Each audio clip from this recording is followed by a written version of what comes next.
አየር ኃይሉ በተጠንቀቅ እንዲቆም ታዟል።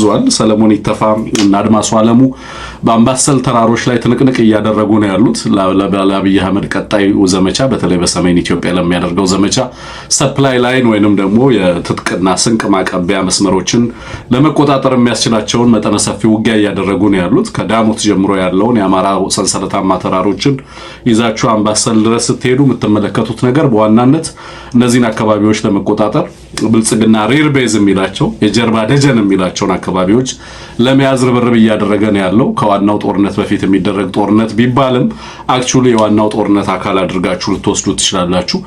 እሱ ላይም እኔና እንሙት የምንነግራችሁ ነገር ይኖራል። እስከ ፍጻሜያችን ድረስ አብራችሁን ከቆያችሁ ማለቴ ነው።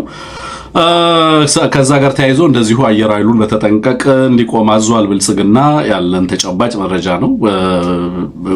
ከዚህ ጋር ተያይዞ እንግዲህ በትግራይም በሌሎችም አካባቢዎች ላይ ብልጽግና አየር ጥቃት ሊሰነዝር ይችላል የሚሉ ጥንቃቄዎች አሉ። በቀደምም እንደዚሁ ከሁለት ቀን በፊት አይ ቲንክ ፈትለወርቅ ስትናገር ነበር ህብረተሰቡን ሰብስባ በዚህ ጉዳይ ላይ ምን አይነት ጥቃት ሊሰነዝር እንደሚችል በተለይ የአየር ኃይሉን ጥቃት በተመለከተ ህብረተሰቡ ምን ማድረግ ስላንዳለበት ምን አይነት ጥንቃቄ ማድረግ እንዳለበት እያነሳች ነው። አይ ቲንክ ከአማራ ብዙ የተማሩ ይመስለኛል ትግራይ ያሉ ወንድሞቻችን። ዛሬም በአማራ ላይ በገዳማት ላይ ጭምር የድሮን ጥቃቶች ተፈጽመዋል። በርካታ መነኮሳት ተገለዋል። በነገራችን ላይ ያው እንግዲህ ይሄንን መራር ትራጀዲ እየመረረንም ቢሆን እንግዲህ በየዕለቱ የምንጋፈጠው እውነት ሆኗል። እንደ አማራ ማለት ነው። በቤተክርስቲያናት ላይ ገዳማት ላይ ቤተክርስቲያኗን ሊጠብቅ የሚችል የለም። ያው የአማራ አርሶ አደር ነው ከድሮንም ጋር እየተናነቀ ያለው ከከባድ መሳሪያ ጋርም እየተናነቀ ያለው የእምነቱም ዘብ ሆኖ የሀገሩም የማንነቱም ዘብ ሆኖ ዋጋ እየከፈለ ያለው የአማራ አርሶ አደር የአማራ ካህናት የአማራ ሽማግሌዎች የአማራ እናቶች የአማራ ህፃናት ናቸው። ሌላው ቤተክርስቲያኗ ምክክር ኮሚሽን ላይ ነው ያለችው ከአብይ አህመድ ጋር በዚህ ሰዓት ማለት ነው። ስለዚህ የህዝባችንን የመታደግ ኃላፊነቱ ዞሮ ዞሮ የራሱ የአማራው ህዝብ ላይ የተጣለ ኃላፊነት ቤተክርስቲያንንም መጠበቅ እዚሁ ማህበረሰብ ላይ የተጣለ ኃላፊነት እየሆነ እንደመጣ ትመለከታላችሁ ለማለት ነው። እሱንም የምናነሳ ነው የሚሆነው። ኦህዴድ ቤት ትርምስ አለ። በጣም በርካታ የሐሰት እና የፕሮፓጋንዳ መረጃ መልቀቅ ጀምሯል። በነገራችን ላይ ኦኤልኤ ያላወጣውን መግለጫ በኦኤልኤ ስም መግለጫ አውጥተናል እያሉ ኦኤልኤ እንግዲህ የኦኤልኤን መግለጫ በተደጋጋሚ እንመለከታለን፣ ገጹንም እናውቃለን መግለጫዎቹ እንዴት እንደሚወጡ። ግን የኦኤልኤ መግለጫ እየተባለ ራሱ ኦህዴድ መግለጫ እያወጣ መልቀቅ የጀመረበት ደረጃ ላይ ተደርሷል። ክቡራትና ክቡራን እሱንም በተመለከተም እናንተ መረጃ እናደርሳለን። መብራት መቁረጥ ጀምሯል። ቀጠናው ላይ መብራት እየሸጠ ኤሌክትሪክ እየሸጠ ኢትዮጵያ እናቶች ላይ ታሪፍ እየጨመረ ቀጠናው ላይ የኢትዮጵያን የኃይል አቅም ለጎረቤት ሀገራት እየቸረቸረ የሚተዳደር ነው። አሁን ሱዳን ላይ እንግዲህ ኤሌክትሪክን ሌሎች ሀገራት ላይ ሲያደርጉ አይቷል ይመስለኛል። ልክ እንደዚሁ የኤሌክትሪክ አገልግሎትን ሱዳን ላይ እንዲቋረጥ በማድረግ አብይ አህመድ አለኝ የሚለውን እንግዲህ የራሱን ስቲክ ማንሳቱ ነው ሱዳን ላይ።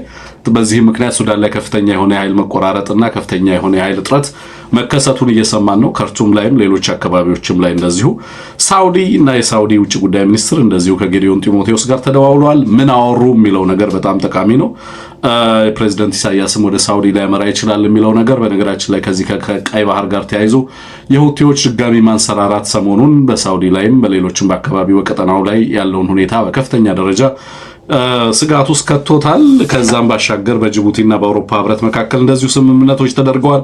የነዚህን ስምምነቶች ይዘቶች እናነሳለን። ሙሉ ቀጠናዊና ሀገራዊ ጉዳዮችን ከኤቢሲ በቀጥታ ጉዳዩ ላይ ተሳታፊ እንዳለን ሆነን ነው የምናቀርብላችሁና ሙሉ ፕሮግራማችን እንድትከታተሉ በአክብሮት ጠይቃለሁ። እስከ ፍጻሜው ድረስ አብራችሁን ቆዩ። ወንድም አንሙትን ጋብዛለሁ። መልካም ቆይታ ይሆንላችሁ። እግዚአብሔር ይስጥልኝ። አስተዋውቂያለሁ። ጀምራለን ማለት ነው።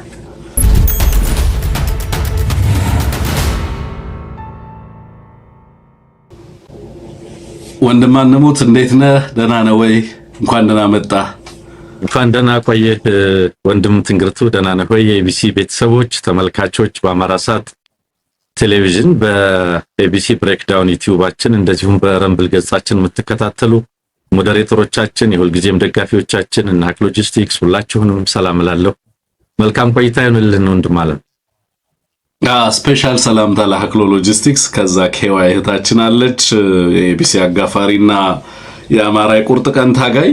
ሌላ ደግሞ አሉ እነ ጎዶልያስም አሉ፣ እነ ትቅደም አሉ፣ እነ ፋኖዬም አሉ፣ እነ አረ ነው ሁላችሁም አላችሁ። በያላችሁበት ከያላችሁበት ቦታ ሁሉ ፕሮግራማችንን ለብዙዎች እንዲደርስ አድርጉት፣ ሃይፕ እንዲያደርግ አድርጉት። በነገራችን ላይ አንሙት በእኛ ስም የተከፈቱ ቲንጊርቱ ምናምን ቲዩብ የሚባሉ እንዳሉ ምናምን ሰዎች እየነገሩኝ ነው ያሉት። እየሰረቁብን ነው ፕሮግራማችንን ኤር የሚያደርጉት ነው። በጣም በብዙ ፈተና ውስጥ ስለምንሰራ አሁን ማን ነው ሌባ ማን ነው የእኛን ኮንተንት የሚወስደው አያስጨንቀንም። ዋናው ተጽዕኖ እየፈጠረ ነው እየደረሰ ነው የሚለው ነው። ጊዜ ሲኖር እነዚህን ሰዎችን ከሳቸዋለን። ለጊዜው ግን የኤቢሲ ትክክለኛ ዩቲዩብ ገጻችን ኤቢሲ ብሬክዳውን ነው። ስለዚህ ኤቢሲ ብሬክዳውን ላይ ብቻ የኤቢሲን ፕሮግራሞች ተከታተሉ። ከኤቢሲ ይሄንን ቆርጦ እንደሚያወጣው አውቃለሁ ፕሮግራሞቻችንና ኮንቴንቶቻችንን የሚሰርቁ ሰዎች። ለማንኛውም የተለያዩ አማራጮችን ለመጠቀም በተለይ ህጋዊ አማራጮችን ለመጠቀም ጥረት እያደረግን ነው።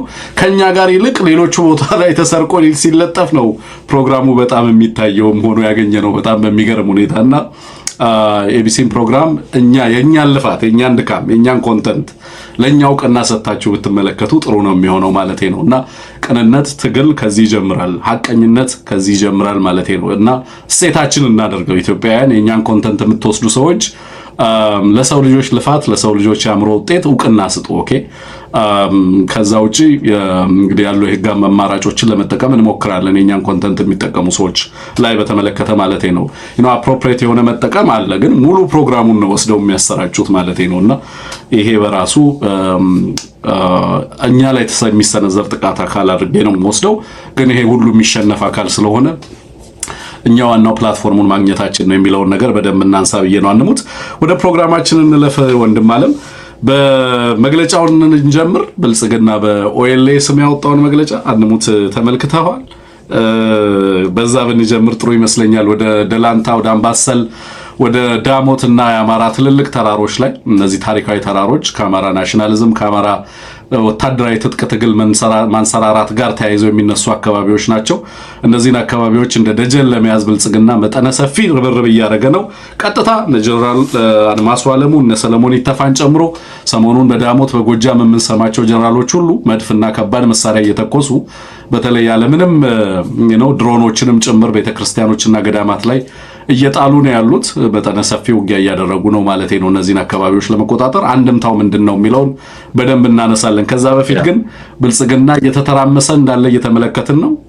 በሚስ ኢንፎርሜሽን ላይም ተጠምደዋል። የመግለጫዎችን በኦኤልኤ ስም እያወጣ በኦኤልኤ እና በትግራይ ኃይሎች መካከል እንደዚሁ ካሰላንታ ለመፍጠር ጥረት እያደረገ እንዳለ ተመልክቻለሁና እስኪ ተመልክተው ከሆነ መግለጫውን ልክ ነው ተመልክቻለሁ። በኦሮሞ ሊበሬሽን ፍሮንት ነው የሚለው ኦሮሞ ሊበሬሽን አርሚ ወይም ኦነሰ ኦነግ በሚለው ስም ነው የወጣው። ህወሓት በኦሮሞ ህዝብ መካከል ክፍፍል ለመፍጠር የሚያደርገውን ጸረ ህዝብ ሴራ በብርቱ እንቃወማለን በሚል ስም የወጣ ነው። የሚገርመው ብልጽግና አለኝ የሚላቸው አክቲቪስቶቹ ሼር እያደረጉት ተመልክቻለሁኝ። ነገር ግን የኦኤልኤን ገጽ ትዊተር ገጽ እና ሌላም ሄጄ ለማየት ሞክሬያለሁ። እዛ ላይ የለም። በእርግጠኝነት በብዙ መንገድ ያው ፌክ እንደሆነ ምንም የሚያሳስት አይደለም። ግን እንዳልከው በዲስኢንፎርሜሽን እና ሚስኢንፎርሜሽን አገዛዙ መጠመዱን የሚያሳይ ነው። ይሄ ጥምረት፣ ህብረት፣ አጋርነት የሚባል ነገር ምን ያህል እንቅልፍ እንደነሳው ምን ያህል የቀን ቅዠት እንደሆነበት በግልጽ የምትመለከተው ነው። ኦኤልኤ እንግዲህ ትናንትና የሞንጆሪኖ ፈትለወርቅ ገብረ እግዚአብሔር አዲስ አበባ ስንደርስ ብቻችን አንደርስም ኦኤልኤ ያሉ ማለቷ ይታወቃልና እንግዲህ ለዚያ ምላሽም ሊሆን ይችላል ይሄንን የሰሩት። ስለዚህ በምን እናጣላቸው በምን እናፋታቸው የሚለው ነገር የዕለት ቅዠት ሆኖ ብልጽግና አሉኝ የሚላቸው አክቲቪስቶች ናቸው ሼር ሲያደርጉት የተመለከትኩትና የሚጠበቅ ነው። ብልጽግና እንደዚህ ያለ ነው። እንደ ስቴት የሆነ ምራቅ ያዋጠ የምትለው የበሰለ ሐሳብ የምትለው እንዲማ አይደረግም፣ መንግስታዊ መዋቅር መንግስታዊ ተቋም እንዲህማ አያደርግም የሚባል ነገር የለም። የነውር ድንበር የለው። የይሉንታ የሚባል ነገር የለም በዚህ ስብስብ ውስጥና የነውር ድንበር የሌለው አካል ሁሉንም አይነት ነውሮችን የሚፈጽመው ታስታውሳለህ። ገዱ አንዳርጋቸው ፓርኪንግ እየሰራ ነው የሚል ቪዲዮ ሰርተው ያሰራጩት በጠቅላይ ሚኒስትሩ ትእዛዝም ጭምር ነው አርቲፊሻል ኢንተለጀንስ አዘጋጅቶ እንዲያሰራጭ ተደረገው። እኔ ያን ጊዜ በደረሰ መረጃ መሰረት እዚያ ድረስ ሚስኢንፎርም ዲስኢንፎርም ለማድረግ የሚሰሩ ናቸው። ስለዚህ መግለጫዎች በተመሳሳይ በዘመነ ካሴ ስም በአፋብን ስም በሆነ ቀጠናዊ የፋኖ አደረጃጀት ስም የተለያዩ መግለጫዎች ሲያወጡ እናስታውሳለንና እንዲህ ያሉ ነገሮች የዕለት ተግባር አድርገዋቸዋል። የሚገልጹት ነገር ቢኖር የሚያሳዩት ነገር ቢኖር የአገዛዝ የገባበትን ውጥረት፣ ጭንቀት ምን ያህል ምን አይነት ቁመና ውስጥ ምን አይነት ሳይኮሎጂ ላይ ስነልቦና ላይ እንዳለ ነው በደንብ የሚጠቁመው ለማለት ነው። አንሙት እንዳልከው አንደኛ ያገዛዙን ገቨርኒንግ ያገዛዙን ያገዛዝ ስልት ይነግርሃል። ሁሉ ጊዜ እንደምንለው ገቨርኒንግ ባይ ላይ በሐሰት ሀገርን የሚያስተዳድር በዲስኢንፎርሜሽን ህዝብን የሚመራ የራበውን ህዝብ ጠግበሃል የሚል ሰላም ያጣን ህዝብ ኢትዮጵያ እያንሰራራች ነው እየበረረች ነው የሚል በቀውስ ውስጥ የተለየ አይነት በሰዎች ጭንቅላት ውስጥ የተለየ አይነት ገጽታ ሊፈጥር የሚዳዳው ህዝብ ከሚያውቀው እውነታ ያፈነገጠ የራሱን ኦልተርኔቲቭ ሪያሊቲ መፍጠር የሚፈልግ አማራጭ እውነት በመፍጠር በዛ አማራጭ እውነት ገቨርን ማድረግ የሚፈልግ የሰው ልጆችን እውነት እንኳን ማኒፑሌት ማድረግ የሚፈልግ ኑሯቸውን ማመሰቃቀሉ ብቻ እኮ አይደለም ፐርሰፕሽናቸውንም ጭምር መግዛት መቆጣጠር የሚፈልግ ማለት ነው። በእንደዚህ አይነት መንገድ ሀገር የሚያስተዳድር ስርዓት እንደሆነ በተደጋጋሚ ስናነሳ ነበር የነበረው። ግን በዚህ ደረጃ ደግሞ ወጥቶ እንዲህ አይነት ነገሮችን ሲያደርግ ፍላጎቱ ምን እንደሆነ በደንብ መገንዘብ ያስፈልጋል። ለምሳሌ ያ ንግግር በነገራችን ላይ ህወሓት ከቅርብ ጊዜ ባለፉት እንግዲህ ፖስት ፕሪቶሪያ ላይ አንሙት ህወሓት ይናገራቸው የነበሩ ፖለቲካዊ ቋንቋዎች በጣም አሰልቺና ተደጋጋሚ ምናውቃቸው ናቸው የነበሩት። ታስታውሳለህ አይደለም? ለምሳሌ መግለጫውን ሳላነብ ምን እንደሚሆን መግለጫውን አውቃለሁ። ተፈናቃዮች ይመለሱ፣ በኃይል የተያዘው አካባቢያችን ምናምን የሚል ነገር ነው ብዙ ጊዜ የሚስተጋባ የነበረው አይደለም ማለት ከዛ በዘለለ ይሄንን አገዛዝ ኢቭን አፍተር ዘ ዴድ ኦፍ ፕሪቶሪያ የፕሪቶሪያን ሞት ካወጀ በኋላ ህወሓት በመግለጫዎቹ በተደጋጋሚ ብልጽግና ተኮር የሆኑ ፍሬሚንግ አልነበረው። ለምሳሌ አዲስ አበባን ታርጌት ያደረገ ከዚህ አገዛዝ የሚመነጭ የህልውና አደጋ መሆኑን በትክክል ፍሬም አድርጎ ትግሉም ጸረ አገዛዝ ትግል መሆኑንና በዚህም ረገድ የኢትዮጵያ ህዝብ ራሊ እንዲያደርግ በዚህ ፍሬም ላይ ጥሪ አያቀርብም ነበር። አጀንዳዎቹ ብዙ ጊዜ የራሱ ሎካል አጀንዳዎች የሆኑና ከጸረ አገዛዝ ትግል አውርዷቸው በዛው አካባቢው ላይ ባሉ ጉዳዮች ላይ የተጠመደ የፖለቲካ ናሬቲቭ ነበር ይከተል የነበረው። አሁን ላይ በብልጽግና ቤት ከፍተኛ ፓኒክ እንዲፈጠር ያደረገውና ከአምባሳደር እስከ ምን ድረስ ሽማግሌ በየዕለቱ ኦልሞስት ኤቭሪዴይ ማለት ይቻላል አሁን በየዕለቱ ሽማግሌ ወደዛ እንዲመላለስ እየተደረገበት እንዲሆን ያደረገውና እንዲህ አይነትም መግለጫዎች ጭምር እንዲያወጣ የሚያስገድዱት ምክንያቶች ምንድናቸው ብለህ ስታስብ የተቀየረው ፍሬሚንግ ነው። በብልጽግና መቃብር ላይ ነው ሁሉናችን የሚረጋገጠው is a powerful rallying slogan በጣም ኃይለኛ ነው። not only that ለመጀመሪያ ጊዜ ነው ፈትለወርቅ ወጣ አዲስ አበባን ኢምፕላይ የሚያደርግ ትግል እንደምትታገል የተናገረችው። አዲስ አበባ ስንሄድ አጋሮች አሉ፣ ስለዚህ ትግሉ አዲስ አበባ ይሄዳል የሚለው ነገር መነገሩ በብልጽግና ቤት ከፍተኛ ትርምስ ፈጠረ። ከትርምሱ በኋላ አሁን እየወጣ ያለው ስቴትመንት ኮንተንቱ ይዘቱ ምንድነው ነው? ይዘቱን ስትመለከተው አንሙት ምንድነው የሚለው? በእኛ ስም በእኛና በኦሮሞ ህዝብ ስም የሚሰራ ነገር ምንድነው የሚለው? እስኪ የተላከልኝ ላንብበው። ምናልባት አንድ በኦሮሞ ህዝብ ትግል የራሱ የነጻነትና የጣፈንታ በራሱ የሚወስን እንጂ በሌሎች ኃይሎች የጠባብ ስልት ስሌት ላይ እንደመጠቀሚያ የሚመደብ አይደለም። በነገራችን ላይ ለወደፊቱ የኦኤልኤን መግለጫ ስታወጡ ኦኤልኤ አፋብን ከሚያወጣው በጣም የዘረቀቀ አማርኛ ነው የሚጠቀሙ። አንሙት አይተዋል በአማርኛ የሚያወጣውን መግለጫዎች። የሥርዓተ ነጥብ አጠቃቀሙ ራሱ ይገርመኛል። መግለጫዎችን ሲያወጣ ኦሮሞ ነጻነት ሰራዊት ወይንም ኦኤልኤ የሚባለው ድርጅት የሚያወጣቸው መግለጫዎች በጣም ፓወርፉል ናቸው፣ ሃይሊ ሶፊስቲኬትድ ናቸው። የእንትኑን ራሱ ስትመለከተው መግለጫ የሚያወጣባቸውን ደብዳቤዎችና የደብዳቤውን ይዘት ስትመለከተው ፎርማሊቲው በጣም በሚያስደንቅ ሁኔታ ልዩ ጥንቃቄ ተደርጎበት የሚወጣ ነው። ዝም ብሎ መግለጫ ያወጣ። የአማርኛ መግለጫዎቹን በጥንቃቄ ነው ማነባቸው። እኔ ስርዓተ ነጥብ አይገድፍም። እዚህ ላይ አሁን በኦኤልኤ ስም የወጣው ኦሮሞ ሊበሬሽን ፍሮንት እንግዲህ አንድ ላይ ኦሮሞ ሊበሬሽን ፍሮንት ይላል፣ ውስጥ ላይ የኦሮሞ ነጻነት ሰራዊት ወይንም ኦኤልኤ የሚከተለውን ግልጽ አቋም ያስተላልፋል ይላል። በፍጹም እንዲህ አይነት አማርኛ አይጠቀምም። በነገራችን ላይ ኦኤልኤ አብይ አህመድና ስብስቡ ምን ያህል ደካማ እንደሆነ እኮ አንሙት። በእውነት ኢትዮጵያ ውስጥ ያሉ የሚታገሉት ኃይሎች ድክመት እንጂ እንደዚህ አይነት ስርዓት እንደዚህ አይነት ዝርክርክ ስርዓት አይቻላውቅም።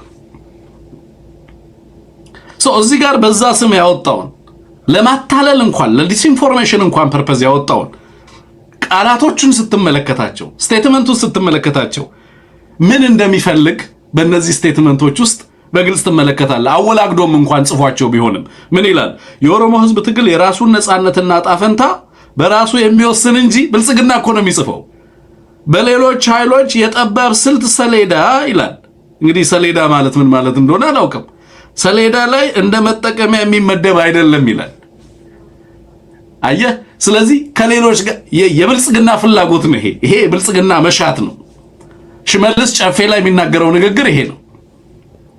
ሁለተኛ፣ ህወሓት አመራሮች በህዝባችን መካከል ጥርጣሬንና መከፋፈልን ለመፍጠር እንዲሁም ኦሮሞን ከሌላ ወንድም ህዝብ ጋር ለማነሳሳት የሚደረግ ማንኛውም እንቅስቃሴ የተጋለጠና ርካሽ ሴራ ነው።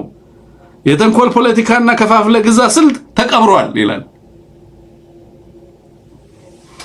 እና እንዴት መግለጫ መውጣት እንዳለበት እንዴት ቃላቶቹ እንኳን መስተጋባት እንዳለባቸው መሰረታዊ የሚባል ጥንቃቄ እንኳን ሳይደረግበት ዝም ብሎ አርጀንትሊ ተጽፎ የሚወጣ ርካሽ የፕሮፓጋንዳ እንትን እንደሆነ ትረዳለህ። ግን እንዳልኩ በእነዚህ ውስጥ ምን ይፈልጋል ብልጽግና የሚለውን ግን እናይበታለን። የሚፈልገው ኢትዮጵያ ውስጥ ባሉ ኃይሎች መካከል አንተ ቅድም እንዳልከው ትብብሩ ምን ያህል ስጋት እንደፈጠረበት በግልጽ እንድንመለከት የሚያስችል ነው። በእነዚህ ኃይሎች መካከል ያ ንግግር ቁርጠት ፈጥሯል ማለት ነው። አጋሮቻችን ተብሎ በይፋ መነገሩ፣ ጸረ አገዛዝ ትግል መጀመሩ፣ ይሄ ጸረ አገዛዝ ትግል አገዛዙን ማዕከል ያደረገ ትግል መሆኑ መነገሩ፣ በኢትዮጵያ ህዝቦችና ኃይሎች መካከል ትብብር ሊመጣ የሚችልበት እድል የሰፋ መሆኑ፣ መተማመን እየተፈጠረ መምጣቱን የሚያሳይ መሆኑ እና የትግራይ የህልውና ስጋትና አደጋ ከዚህ በፊት ይተረክ ከነበረው ትርክት ወጥቶ በቀጥታ ካገዛዙ የሚመነጭ የህልውና አደጋ ተደርጎ ፍሬም መደረጉ ከፍተኛ ስጋት የፈጠረበት መሆኑንና ኦኤልኤን አሁንም ከነዚህ ኃይሎች ትብብር ለማውጣት የሚደረግ መጠነ ሰፊ ርብርብ ባገዛዙ በኩል እንዳለ ተናግረናል። ትላንትና ማንሙት ይሄንን ጉዳይ ስናነሳ ነበረ። ትዝ የሚልህ ከሆነ ጥንቃቄ እንዲደረግ ሁሉም ኃይሎች ላይ ተናጥላዊ የፕሮፓጋንዳ ጫና እየተደረገ እንዳለ ስናነሳ ነበር። ሁሉንም ኃይሎች ለመነጣጠል የሚደረጉ ጥረቶች፣ ህዝብን ማዕከል ያደረጉ ሞቢላይዜሽኖች፣ አመራርን ማዕከል ያደረጉ ሞቢላይዜሽኖች፣ ስም ማጥፋቶች፣ የሐሰት ደብዳቤዎች እንዲህ አይነት ነገር ሊወጣ ይችላል እያልን ስናነሳ የነበረ መሆኑን ትመለከታለህና በቀጥታ ብልጽግና የራሱን ፍላጎት ያስተጋባ መሆኑን በዚህ ደብዳቤ ላይ በግልጽ ትመለከታለህ ለማለት ነው። በነገራችን ላይ ደብዳቤውን ለቴክኒሻናችን ልከነዋል ይመስለኛል። ቴክኒሻናችን ልታሳየን ትችላለህ። እሱንም ከዚህ በፊት ኦኤልኤ የሚያወጣቸው የነበሩ መግለጫዎችንም ምናልባት አሁን ለጊዜው እናቆየውና በኋላ ታሳየናለህ። አንሙት ወደ ሌላኛው ጉዳያችን እንለፍ። ምስራቅ አማራ ላይ አምባሰል ተራሮችን ጨምሮ እስከ ከዳሞትና ከጮቄን ይዘህ አጠቃላይ አማራ ከፍተኛ ተራራማ አካባቢዎች ላይ መጠነ ሰፊ ውጊያዎች እየተደረጉ ነው ያሉት። በጎጃም ከ6 ቀን በላይ አልፎታል። አሁን ደግሞ በምስራቅ አማራ እንደዚሁ በከፍተኛ ደረጃ መጀመሩን ሰምተናል። እነ ሰሎሞን ይተፋ እና አድማሱ አለሙ እንደዚሁ በስፋት እየተሳተፉ ነው። ከዚህ ጋር ተያይዞ እንግዲህ የድሮን ጥቃቱ ተጠናክሮ ቀጥሏል።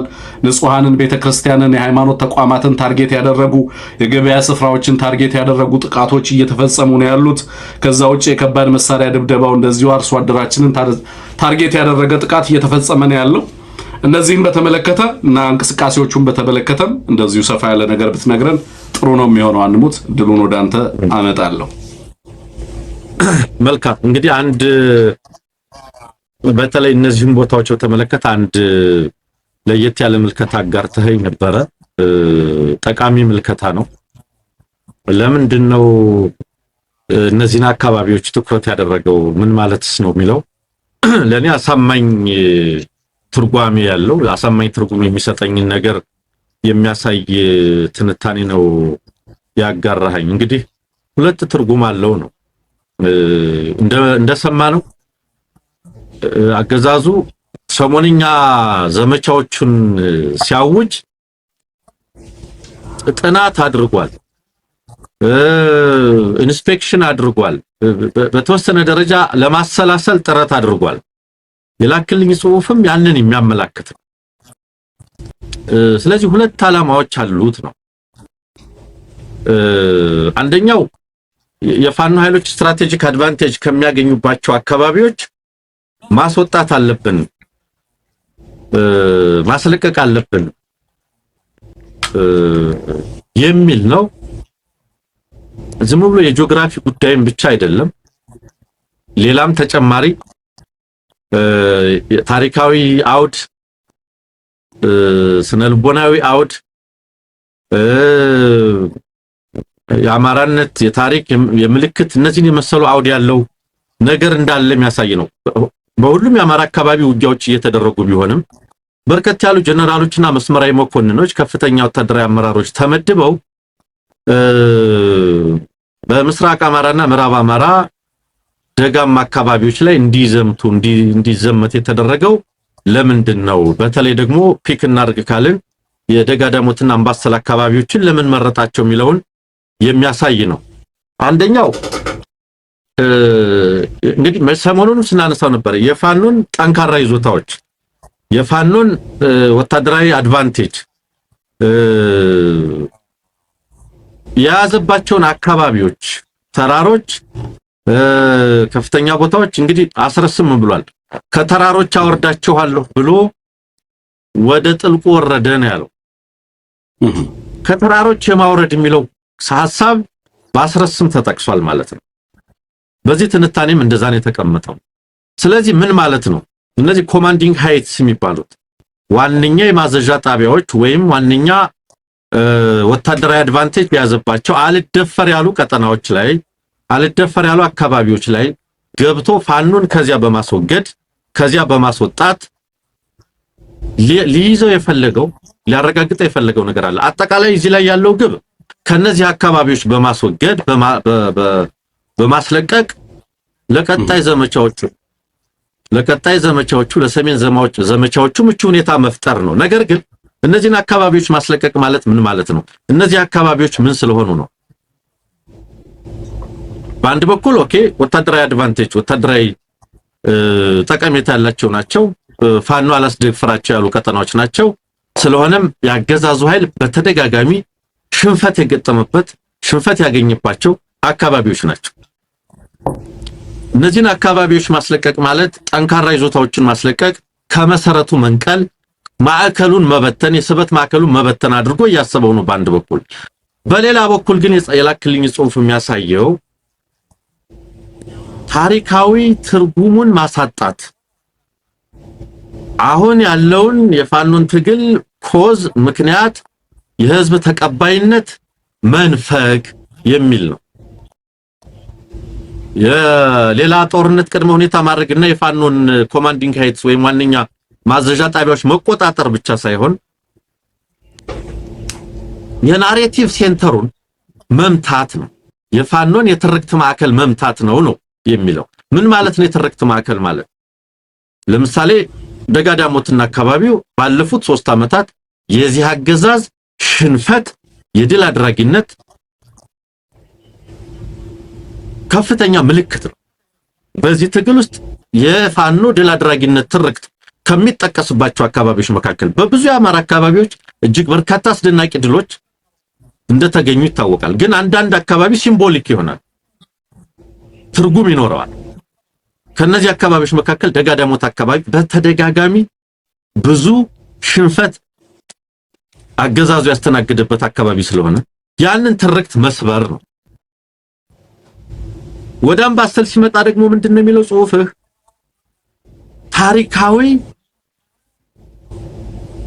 ከማንነት የሚተሳሰር ታሪካዊ ትርክቱን የመስበር ነው። በአምባሰል አካባቢን ታሪካዊ ሁኔታ ሲያነሳ የሰለሞናዊ ዳይናስቲ የነገስታቱ መከወኛ አካባቢ እንደሆነ የጠቅሳል የላክል ትንታኔ። ስለዚህ ከዚያ ሰለሞናዊ ዳይናስቲ ከዚያ የኢምፔሪያል ፕሪዝን ኢምፔሪያል ትሬዠሪ የመነጠል የድል አድራጊነት የአይበገሬነት በእነዚህ አካባቢዎች ላይ የመገኘት ታሪካዊም አውዱን ወቅታዊ የድል አድራጊነት ስነልቦናውንም የመስበር ፍላጎት እንደሆነ ነው የሚያሳየው። ስለዚህ የፋኖን የሎጂስቲክስ የድል አድራጊነት ያንን የመሰሉ ኮሪደሮችን የመንጠቅ ፍላጎት መሆኑን የሚያሳይ ነው። እነዚህን በማድረግ ሊያሳካ የፈለገው ምንድነው? ፋኖ እነዚህን የመሰሉ አካባቢዎችን ካጣ ከህዝብ ድጋፉ ከሂስቶሪክ ፖፑላር ናሬቲቭ መነጠል አሁን ያለው በደጋዳሞት አካባቢ ለምሳሌ ከድል አድራጊነት ጋር የተያዘው ናሬቲቭ አምባሰል አካባቢ ከታሪክም ጋር የሚያዘው ናሬቲቭ እሱን ናሬቲቭ ወይም ትርክት የመስበር ፍላጎት ይዞ ከነዚህ አካባቢዎች ካስነሳ ነው ዋንኛ ፓወር ሴንተሩን ፋኖ ያጣል። እነዚህም ፓወር ሴንተሮች ካጣ ደግሞ የህዝብ ተቀባይነቱን ያጣል። ለቀጣይ ዘመቻዎች ለቀጣይ የሰሜን መደላድል የሰሜን ውጊያ መደላድል ፈጥራለሁ በትርክት ሰብረዋለሁ የሚል መሰረታዊ ዓላማ ይዞ እንደተነሳ የሚያሳይ ነገር ነው የተረዳሁትኝ። በእርግጥ በሁለት ተራሮች በእነዚህ ተራሮች ላይ ብቻ የሚያተኩር አይደለም፣ ሌሎችም አካባቢዎች ላይ እንዲህ አይነት ፍላጎቶች እንዳሉት ያሳያል። ነገር ግን በሁሉም የአማራ አካባቢዎች በብዙዎቹ ተራሮች በብዙዎቹ ሸለቆችና ገደሎች ይህ አገዛዝ በርካታ ሽንፈትን ያስተናገደበት እንደሆነ የሚታወስ ነው ልል ፈልጌ ነው። ያ እንዳልከው አንሙት መጠነ ሰፊ የሆነ ሰራዊት ነው በእነዚህ አካባቢዎች ላይ እያንቀሳቀሰ ያለው። እየሰጠነ ያለነው ትርጉም ወታደራዊ ትርጉም ብቻ አይደለም ነው። ወታደራዊ ትርጉሙ እንግዲህ በተደጋጋሚ ሰሞኑን ስናነሳው ከነበረው ነገር አንፃር እነዚህን አካባቢዎች የሚጠቀማቸው እንደ ሬር ቤዝ ነው። በቀጣይ ለሚወስዳቸው ወታደራዊ አማራጮች እነዚህን አካባቢዎች እንደ ሳፕላይ እና ሎጂስቲክ ላይን አድርጎ ያንን አካባቢ ሴኩር ማድረግ አስፈላጊ እንደሆነ ያምናል። አለበለዚያ ኋላውን ክፍት አድርጎ ሊሄድ የሚችልበት ርቀት ከባድ እንደሆነ ከፊትም ከኋላም ሊገጥመው የሚችለውን ወታደራዊ አደጋ በከፍተኛ ደረጃ ስጋት አድርጎ የወሰደ መሆኑን እና ይሄንን አካባቢና በዚህ አካባቢ ላይ ተራቁቶ ትግራይ ላይ እና ከፊት ጦርነት ሊጀምር የሚችልበት እድል እንደሌለ በጣም ተገንዝቧል። በዚህ ምክንያት እነዚህን አካባቢዎች ሴኩር ለማድረግ ከወታደራዊ ጠቀሜታቸው አንፃር በስፋት የቃኛቸው መሆናቸውን እንመለከታለን። ሌላው ሲምቦሊክ ነው። ቀድማ አንሙት ሲል የነበረው ነገር የአማራ ትግል አይበገሬነት የጽናት ተምሳሌት የሆኑ አካባቢዎች ናቸው እነዚህ አካባቢዎች። ሌላው ታሪካዊ ሚናቸውን የነ አምባሰልና አምባግሸን ጨምሮ ዳሞትንና ሌሎችንም አካባቢዎች ላይ ብትወስዷቸው እነዚህ አካባቢዎች ሌሎችም የአማራ አካባቢዎች ከፍተኛ ታሪካዊ ጠቀሜታ ያላቸው በወታደራዊ ትርጉማቸውም ወታደራዊና ታሪካዊ ትርጉማቸውም ከፍተኛ የሆነ የዚህ ማህበረሰብ የማይሰበር ስፒሪት ዘመን ተሻጋሪ የሆነ የነጻነት ተምሳሌት የሚንጸባረቅባቸው የህዝቡ አይደፈሬነት አይበገሬነት ዛሬም ድረስ ያው ሆኖ ምስክር የሆኑባቸው አካባቢዎች ናቸው። እነዚህን አካባቢዎች በመስበር አማራንና የአማራን ሲምቦል ያልገዛም ባይነት ሲምቦል ለመድፈቅ የሚደረጉ ጥረቶች መሆኑን መገንዘብ ያስፈልጋል ማለት ነው። እነዚህን አካባቢዎች ሲወር ዝም ብሎ እየወረረ አይደለም። በተደጋጋሚ ሽንፈት ያስተናገደባቸው አካባቢዎች ናቸው። በነገራችን ላይ ከነዚህ አካባቢዎች የሚወጣበትንም አግባብ አብረን የምናየው ነው የሚሆነው። በእርግጠኝነት የምነግራችሁ ነገር ከነዚህ አካባቢዎች የሚሄድበት መንገድ ዲስግሬስፉል ነው የሚሆነው ለብልጽግና እና ለሰራዊቱ። ምናልባትም ሰራዊቱ እዛው የሚበተንበት ሁኔታ ሊፈጠር የሚችልበት እድል ከፍተኛ ነው። ምክንያቱም እዛ አካባቢ ላይ ያለውን ወታደራዊ እንትን ለረጅም ጊዜ ስናነሳው የነበረውም ነው። እነሱም ያውቁታል።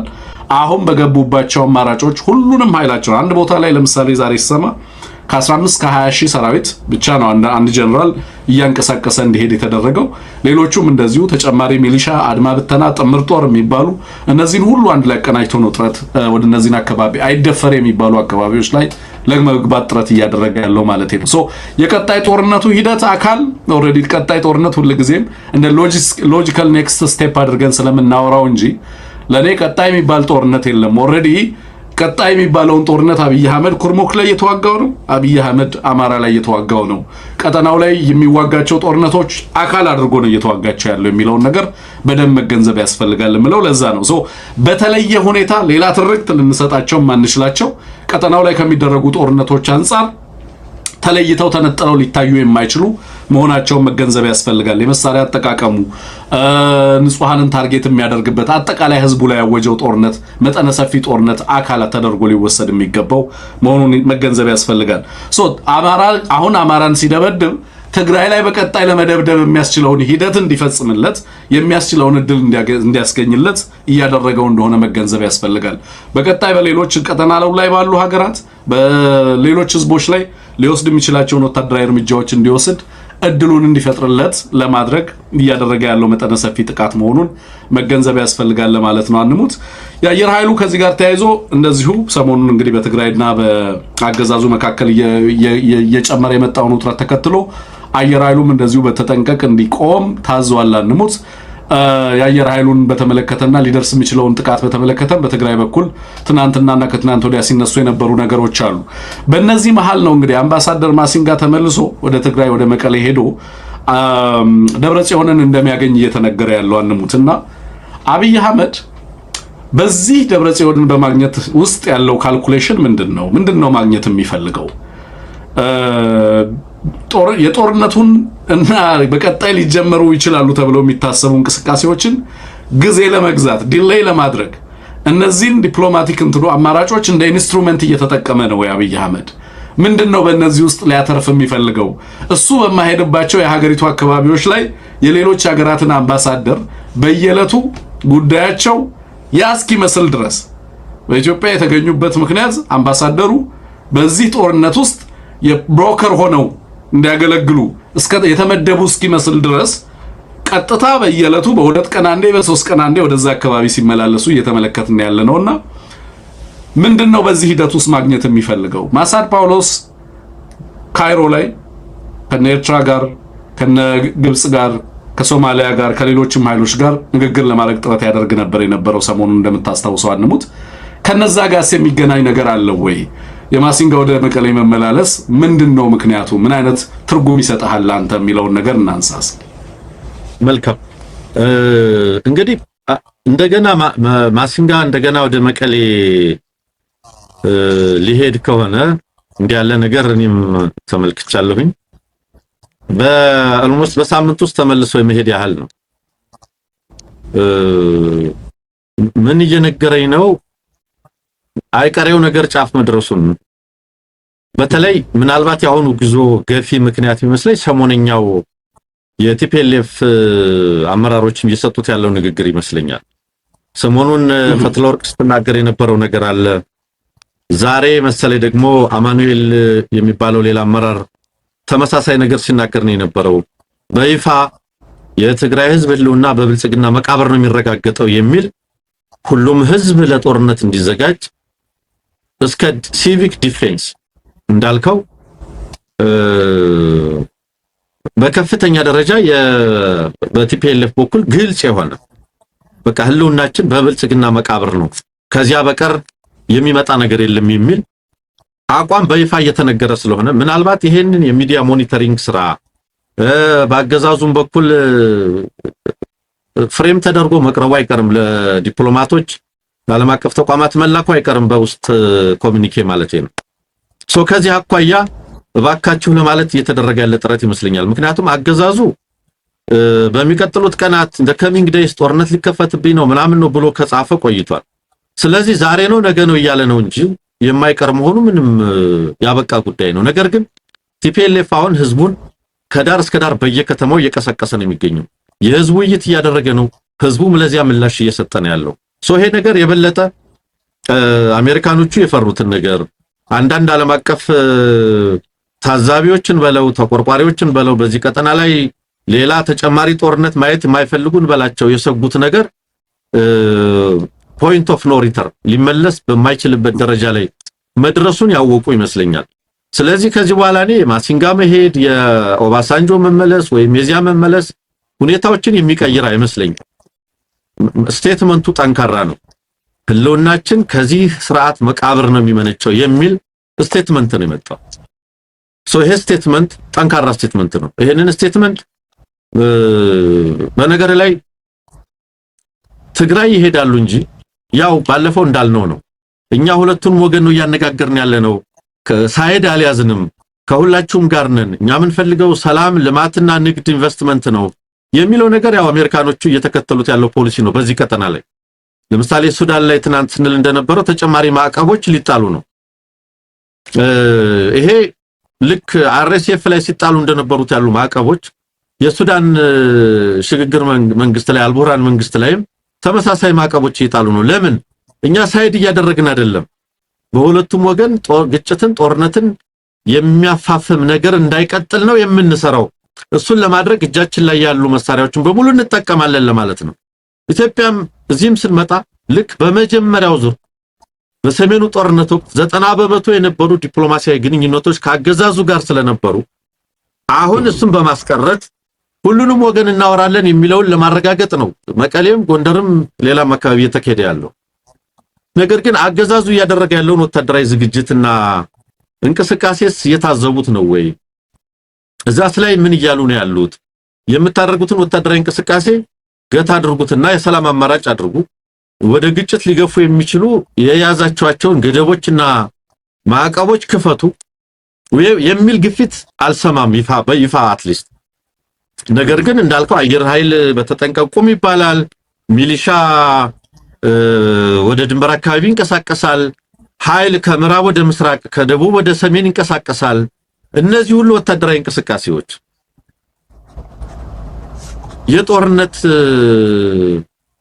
የጦርነት እንቅስቃሴ አካል አይደሉም ወይ?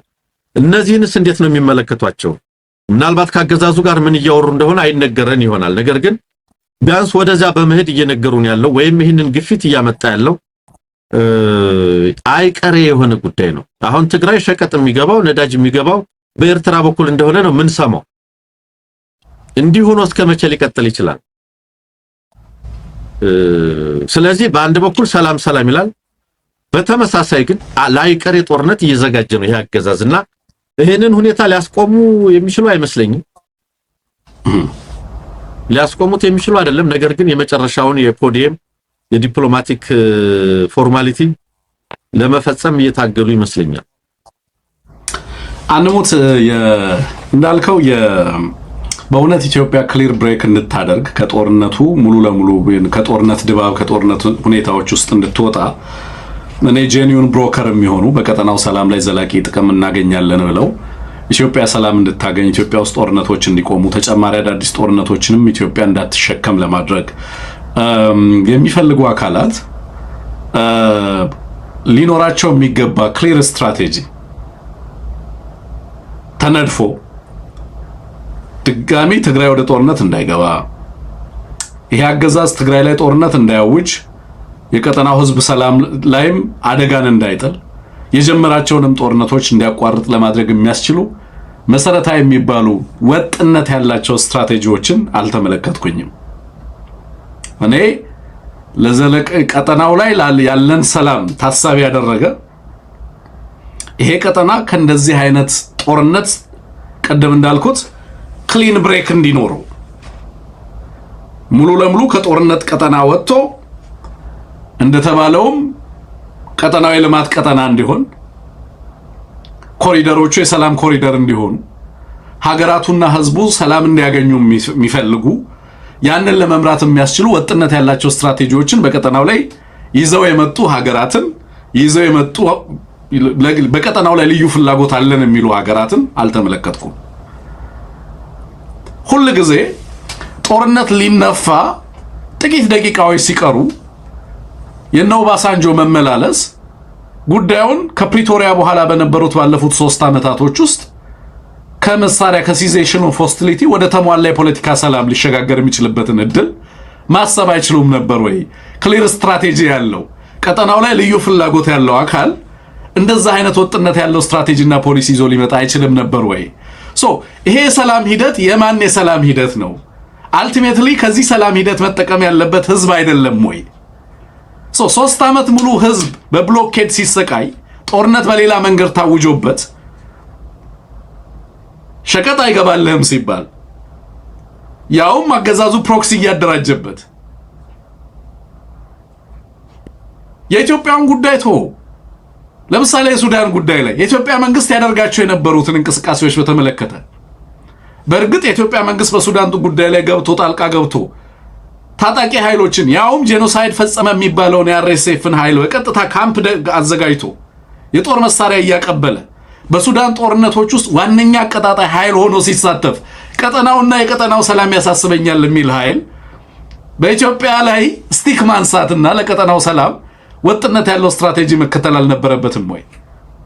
በእርግጥ የሰላም ፐርሱት ኦፍ ፒስ ሰላምን የመከተል የማጽናት በቀጠናው ላይ የማስፈን ሂደትን ከተላለው ከሰላም ብቻ ነው ቤኔፊት የምናደርገው። የኛ ስትራቴጂ በቀጠናው ላይ ያለን እና በዓለም አቀፍ ደረጃ ያለን የሰላም ስትራቴጂ ተጠቃሚ የሚሆነው በቀጠናው ላይ ያሉ ህዝቦች ሰላም ሲያገኙ ነው ከሚል ሐሳብ የሚመነጭ የስትራቴጂክ ኢንተርቬንሽን ለኔ ሊኖረው የሚገባው የፖሊሲ አቅጣጫ አሁን በሚካሄድበት ልክ አይደለም ብዬ ነው ማስበው። እኔ አምባሳደርን ልክ ማሲንጋ ወደ መቀሌ ወደ ትግራይ ምናምን ሲሄድ ምን አድርጌ ነው ማስበው መሰለ? ለምሳሌ ኦባሳንጆ ወደ መቀሌ ምናምን ሲሄድ የሆነ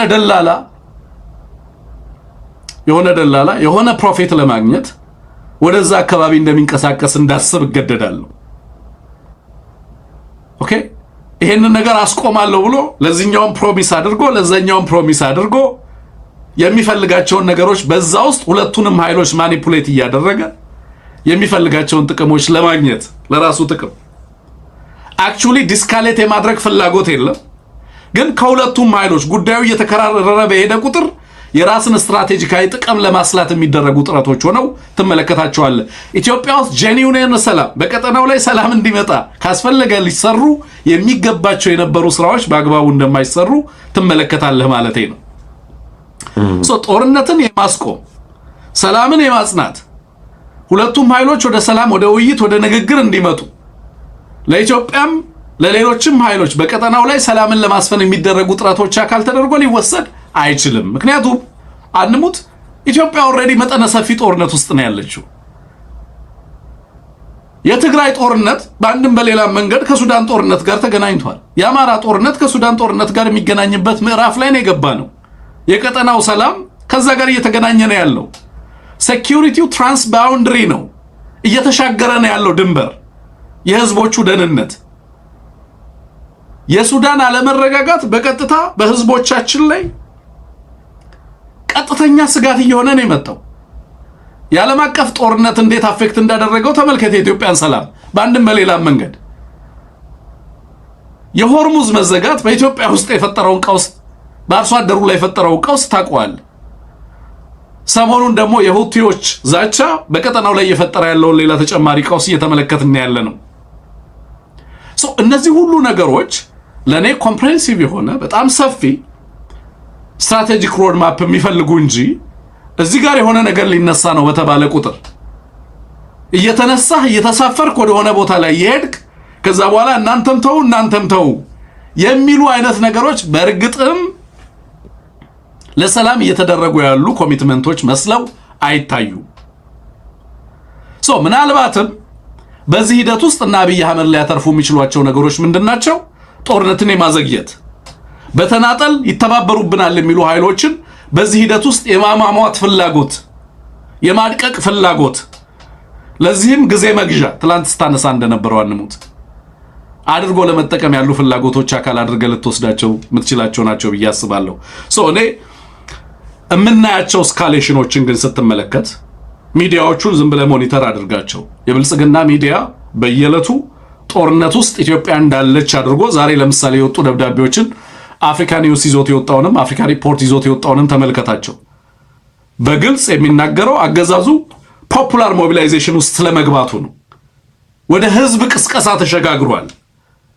ጦርነት ለመጀመር የሚያስችለውን ህዝብ ወደ መቀስቀስ፣ ተቋማትን ወደ መናገር፣ የሚዲያ ሰራዊት ወደ ማሳለፍ ወደ ማሰለፍ እና ደግሞ እነዚህ በሚዲያ ሰራዊት አገዛዙን የሚያግዙ ኃይሎችን የተሳለጠ የሆነ ፕሮፓጋንዳ ካምፔን እንዲያደርጉለት ለማድረግ ጥረት እያደረገ እንዳለ ትመለከታለህ ማለት ነው። ለሰላም የሚደረግ ኮሚትመንት ፈጽሞ የለም። ከትግራይ አልፎ የጦርነቱ ነጋሪት ግብጽ ድረስ እየተሰማ ነው። ኤርትራ ላይ ይዛታል፣ ሱዳን ላይ ይዛታል፣ ግብጽ ላይ ይዛታል፣ ትግራይ ላይ ይዛታል፣ አማራ ላይ ይዛታል፣ ኦሮሞ ላይ ይዛታል፣ አፋር ላይ ይዛታል፣ ጉሙዝ ላይ ይዛታል። አሁን ደግሞ የምንሰማው ዛሬ በሲዳማና በኦሮሚያ ክልል መካከል፣ በሶማሌና በኦሮሚያ ክልል መካከል እንደዚሁ ውጥረቶች እየጨመሩ መምጣታቸውን እየሰማን ያለ ነው። የኦህዴድ ኃይል ነው ይሄንን ሁሉ ቀጠና እያተራመሰ ያለው። የዋናነት የቀውስ ማዕከሉ ፕሪዝም ኦፍ ቫዮለንስ የምትለው እያንዳንዱን ፍላጎቱን ሌሎችን በመጨፍለቅ ሌሎችን በመድፈቅ የሌሎችን ማንነት ዲናይ በማድረግ የሌሎችን ፍላጎት በማሳነስ ዲስሚስ በማድረግ በማታለል ዲሰፕሽን እና ቫዮለንስን እየተጠቀመ ሀገሪቱ ውስጥ ያሉ ችግሮች ሊፈቱ የሚችሉበትን እድሎች ሁሉ ዘግቶ ተመልከት። እንግዲህ ያንሙት አምባሰል ከ30 ሺህ ያላነሰ ጦር፣ ጎጃም ከ30 ሺህ ያላነሰ ጦር ገብቶ በሁሉም ወረዳዎች የአማራን ተራራማ ስፍራዎች ጨምሮ በመላ አርሶ አደራችን ላይ ጦርነት አውጆ በስላቅ ምን ይልሃል? ኢትዮጵያ እየመከረች ነው። የኢትዮጵያ የርግብ ተምሳሌት፣ የሰላም ተምሳሌት፣ የሰላም አየር እየተነፈሰች ነው ተብሎ የሃይማኖት አባቶች ኡስታዞች እየመጡ ስለ ሰላም ይነግሩሃል። ገዳማት ግን በእሳትና በቦምባረር እየነደዱ ነው ያሉት። ምን አይነት ስላቅ ነው ይሄ አገዛዝ? በእርግጥ ለሰላም ኮሚትድ ነው ወይ?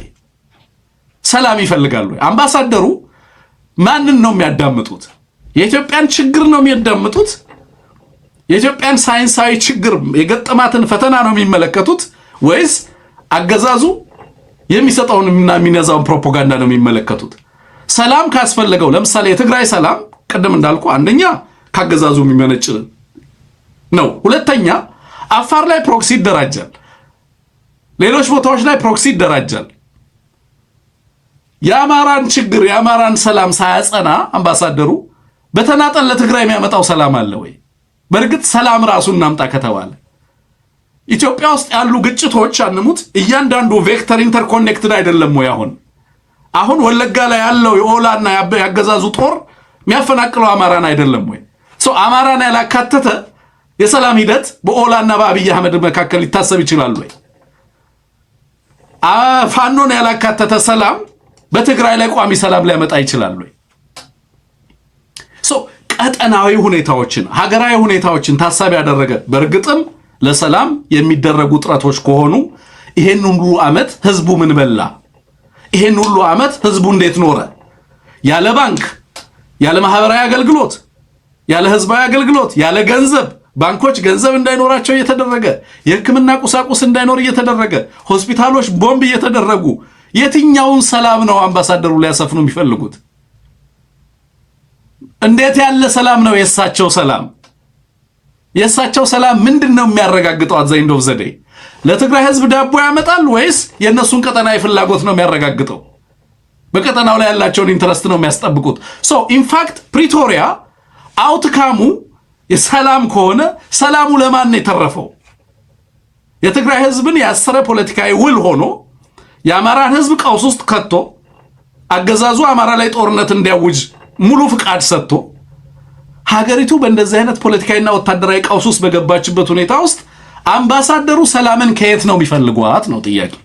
መቀሌ ነች ወይ ሰላም? it's just ለኔ ምን አይነት ነገር አድርጌ ነው የምወስደው? አንሙት እንዳልኩ በጣም ሩዝለስ ጌም ኦፍ ቢትራያል ካልሆነ በስተቀር በእውነት ከሰላም ያፈነገጠ የሰላም እቅድ ካልሆነ በስተቀር ህዝብን ያላማከለ የሰላም እቅድ ካልሆነ በስተቀር የኢትዮጵያን ተጨባጭ ህመም ያገናዘበ የሰላም እቅድ ካልሆነ በስተቀር እኔ እንደንት ነው የምወስደው ላይክ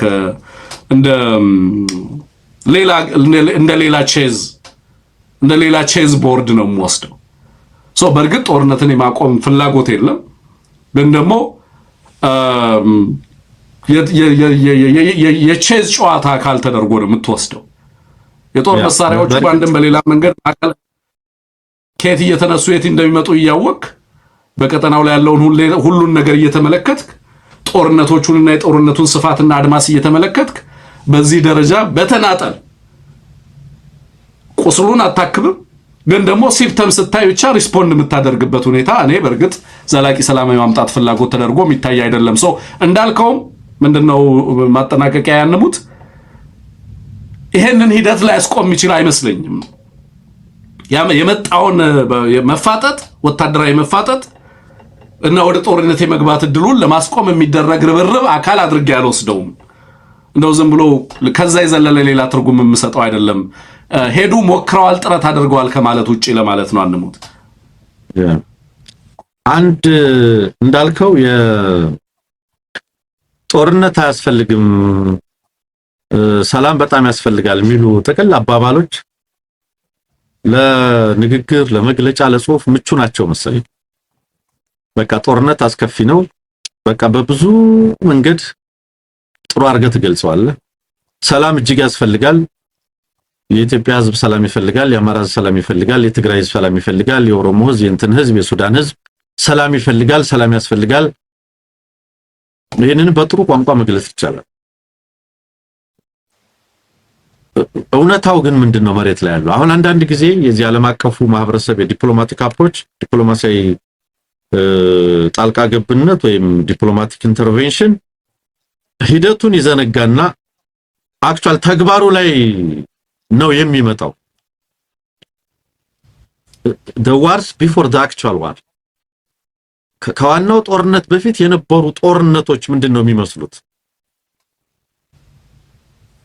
before the actual war የሚደረጉ ሁለንተናዊ ጦርነቶች ምን መልክ ነው ያላቸው?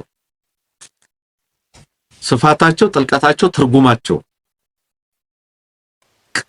ቅራኔውን በምን ያህል ደረጃ ያሰፉ እንዳይመለስና ዋናው ጦርነት እንዳይቀር የማድረግ ይዞታቸው ምንድነው የሚለው ላይ የሉ።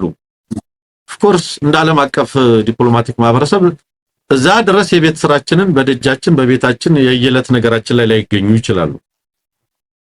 መገንዘብ ግን አስፈላጊ ነው። ምክንያቱም እኔ የማኦ መጽሐፍ አለ ኦን ኮንትራዲክሽን ቅራኔ ምንድነው እና ሃንድሊንግ ኮንትራዲክሽን ቅራኔን የመፍታት ጉዳይ ዝም ብለህ ተንጠልጥለ ጦርነት እንዳይኖር ብለህ ጦርነቱ ላይ በመገኘት የቅራኔውን ስረ መሰረት የቅራኔውን ፔኩላር ባህሪና ዩኒቨርሳል ባህሪ መፍታት አይቻልም። አማራ ፋኖ ለምን በቃ ትጥቃቁምና ተደራደሩ በማለት አይደለም ማስቆም የሚቻለው። እዛ ያደረሰው ሂደት ታሪካዊ ሂደት፣ ፖለቲካዊ ሂደት፣ ማህበራዊ ሌሎች መሰረታዊ የቅራኔው ምንጮች መልቲፕል ኮንትራዲክሽን ኢትዮጵያ ውስጥ መልቲ ሌየርድ የሆነ ቅራኔ ነው ያለው። መልቲ ሌየርድ የሆነ ኮንትራዲክሽን ነው ያለው።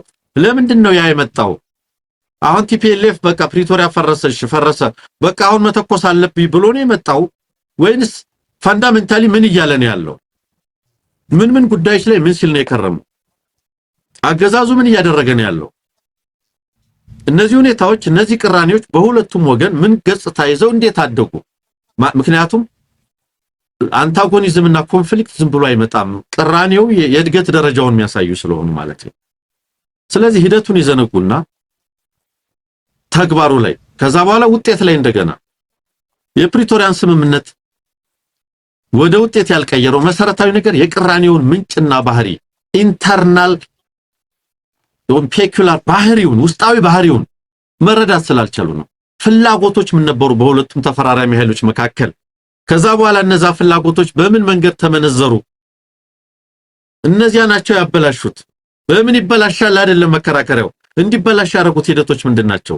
ዛሬ ለምን ትታኮሳላችሁ አይደለም እንዲታኮሱ ያደረጉ ሂደቶች ምንድናቸው? አማራ ለምን እዚህ ውስጥ ይገባል ለምን አይደራደርም ለምን ዲያሎግ ውስጥ አይገባም አይደለም እንዲታገል መሰረታዊ የሆኑ ምክንያቶች ምንድናቸው? ይሄንን መገንዘብ ይፈልጋል ዓለም አቀፉ ማህበረሰብ። እዚህ ላይ ከራሱ ፍላጎት የሚነሳ ስለሆነ በዚህ ቀጠና ላይ ተጨማሪ ግጭት አንፈልግም። የሱዳን ራሱ መውጫ መንገድ ጨንቆናል።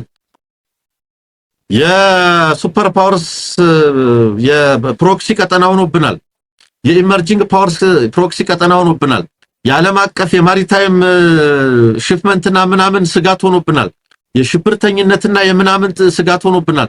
ስጋት ስለሆነብህ ዓለም አቀፍ ስጋት ስለሚፈጥር ስለማይፈጥር አይደለም። ኢንተርናሊ ምንድነው መሰረታዊ ቅራኔው ምንጭ? አሁን ሱዳን እዚህ ላይ ስለሆነ እናንተም ጋር የተቀናጀ ተጨማሪ ሌላ ሰፊ ጦርነት ውስጥ ቢገባ አፍሪካ ቀንድ በተለይ ከቀይ ባህርና ከዓለም የንግድ መስመር የባህር ንግድ መስመር አኳያ ከባህር ላይ ውንብድና አኳያ ከምናምን አኳያ ከሽብርተኝነት አኳያ ቀይ ባህር ወዲህ ማዶና ቀይ ባህር ወዲያ ማዶ ዓለም የገባበት ቀውስ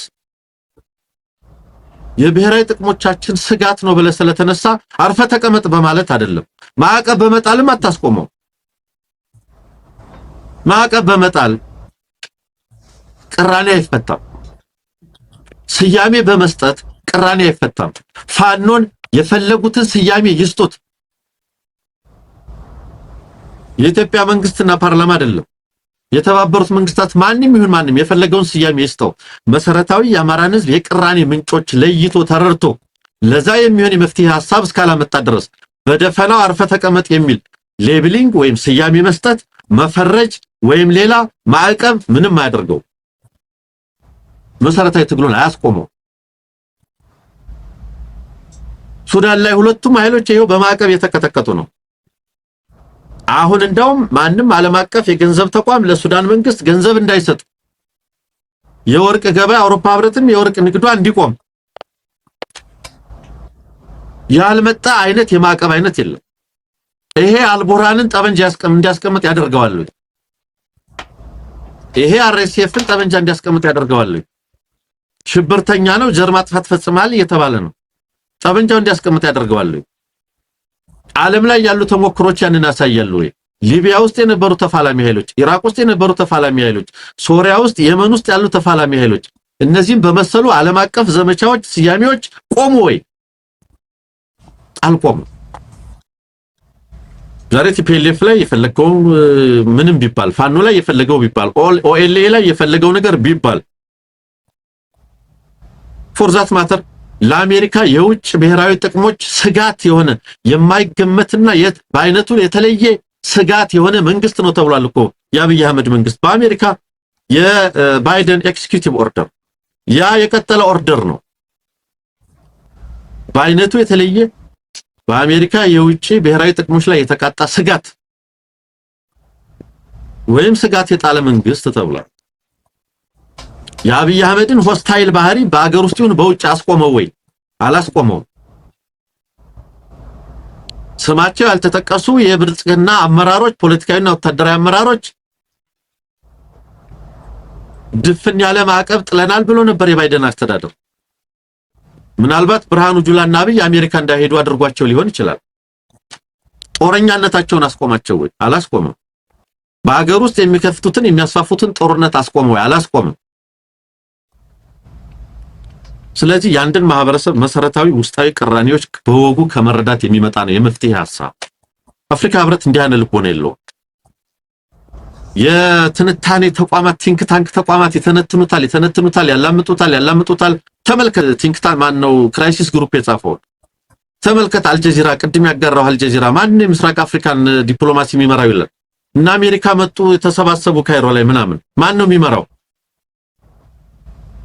ይሄ አሊያንስ ብሎክ በዚያ በመቧደን በዚህ መቧደን ምን ለውጥ ያመጣል? በመሰረታዊነት የሰብአዊ እልቂትን የማስቆም ዓላማ ያለው የዲፕሎማሲ አቀራረብ ቢሆን ኑሮ እኔ ከዚህ የተሻለ ከፖዲየምና ለዲፕሎማሲያዊ ትክክለኛነት ተብሎ ከሚቀርብ ሐሳብ አባባል የተሻለ ከጦርነት ከዋናው ጦርነት በፊት ያሉ ጦርነቶችን በወጉ መረዳትን የሚጠይቅ አቀራረብ ያደርጉ ነበር የሚል መረዳት ነው ያለኝ ወንድም። ለምሳሌ እኔ አሁን ከሚያስገርሙኝ ነገሮች አሁን ኢትዮጵያ ውስጥ ዘላቂ ሰላም እንዲመጣ በነገራችን ላይ በኔ መረዳት ኢትዮጵያ ውስጥ ዘላቂ ሰላም እንዲመጣ የሚፈልግ አካል የለም። አብይ አህመድም በኔ ኮራፕት ፕሮክሲ ነው። የአሴት ማናጀር ነው። ያንን ስራ ከመስራት ውጪ የተለየ ተልዕኮ አለው ብዬ አላስብም። ጦርነትን ከማከናወን ኮንዳክት ከማድረግ ውጪ ሌላ ሚና አለው ብዬ አላስብም። የተፈቀደለትን የሚሰራ ጦርነትን ለማቆም አብይ አህመድን ፍላጎት አለ። ምክንያቱም ናሽናል ዳያሎግ እየተባለ የሚሰራውን ድራማ እየደገፍክ ከዛ በኋላ አዲስ ጦርነት ሀገሪቱ ውስጥ እንዳይቀሳቀስ ደግሞ ብለህ ሽማግሌ የሆነ ለመሄድ ይቃጣሃል። ናሽናል ዳያሎጉ በመሰረቱ ጦርነትን አስቀርቶ ጦርነትን ወደ ሰላም አማራጮችና ወደ ተረጋጋ ፖለቲካ ሀገርን ሊመራ የሚገባው ፖለቲካ ሂደት ነው። አልቲሜትሊ የናሽናል ዳያሎግ ውጤት አብይን ከጠቅላይ ሚኒስትርነት ፕሬዚደንት ማድረግ አይደለም። እንደዚህ አይነት የደላላ ምናምን ጭንቅላት ካልሆነ በስተቀር እንደዚህ አይነት ቅዠት ውስጥ ሊገባ የሚችል የፖለቲካ ሊቅ አለ ብዬ አላምንም።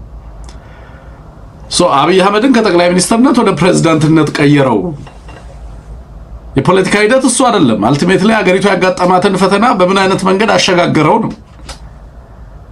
ከዚህ ዲያሎግ ማትረፍ ያለበት አብይ አህመድ አይደለም፣ የኢትዮጵያ ፖለቲካ ነው። የኢትዮጵያ ነገና ተስፋ ነው መሆን የነበረበት። ዲያሎጉን አፕሩቭ አድርገው ወይንም ደግሞ የደገፈ አካል በተመሳሳይ ሁኔታ የታጠቁ ኃይሎች ጋር ሌላ ጦርነት እንዳይነሳ ብሎ ሌላ አካባቢ ላይ ሊሄድ ይችላል ብዬ አላምንም እኔ። ምክንያቱም ሁለቱ አብሮ አይሄዱ። የተሟላ ሰላም ዲያሎጉን ነው የምታስቆሙ። ኢትዮጵያ ውስጥ ወሳኝ የሆኑ አካላት ለሀገሪቱ ሰላም ሚና ሊኖራቸው የሚገቡ አካላት የሉበትም። ስለዚህ ይሄ ሂደት ክሬዲብል አይደለም፣ ዘላቂ ሰላም አያመጣም። ለጊዜው አቁሙትና ስለዚህ ሰላም የሚመጣበትን አማራጭ መሰረታዊ ፖለቲካዊ መግባባት የሚፈጠርበትን እድል መጀመሪያ መሞከር ይገባል ተብሎ እሱን ሊሞክሩ ጥረት ማድረግ ነው የሚገባው የነበረው። ግን አሁን የሚካሄድበት አግባብ አልቲሜትሊ ሊያዋልዱ የሚፈልጉትን ነገር በትክክል ለማዋለድ የራሳቸውን ርብርብ ከማድረግ የዘለለ በኢትዮጵያ ውስጥ ዘላቂ ሰላም የማምጣት ኮሚትመንት የለም።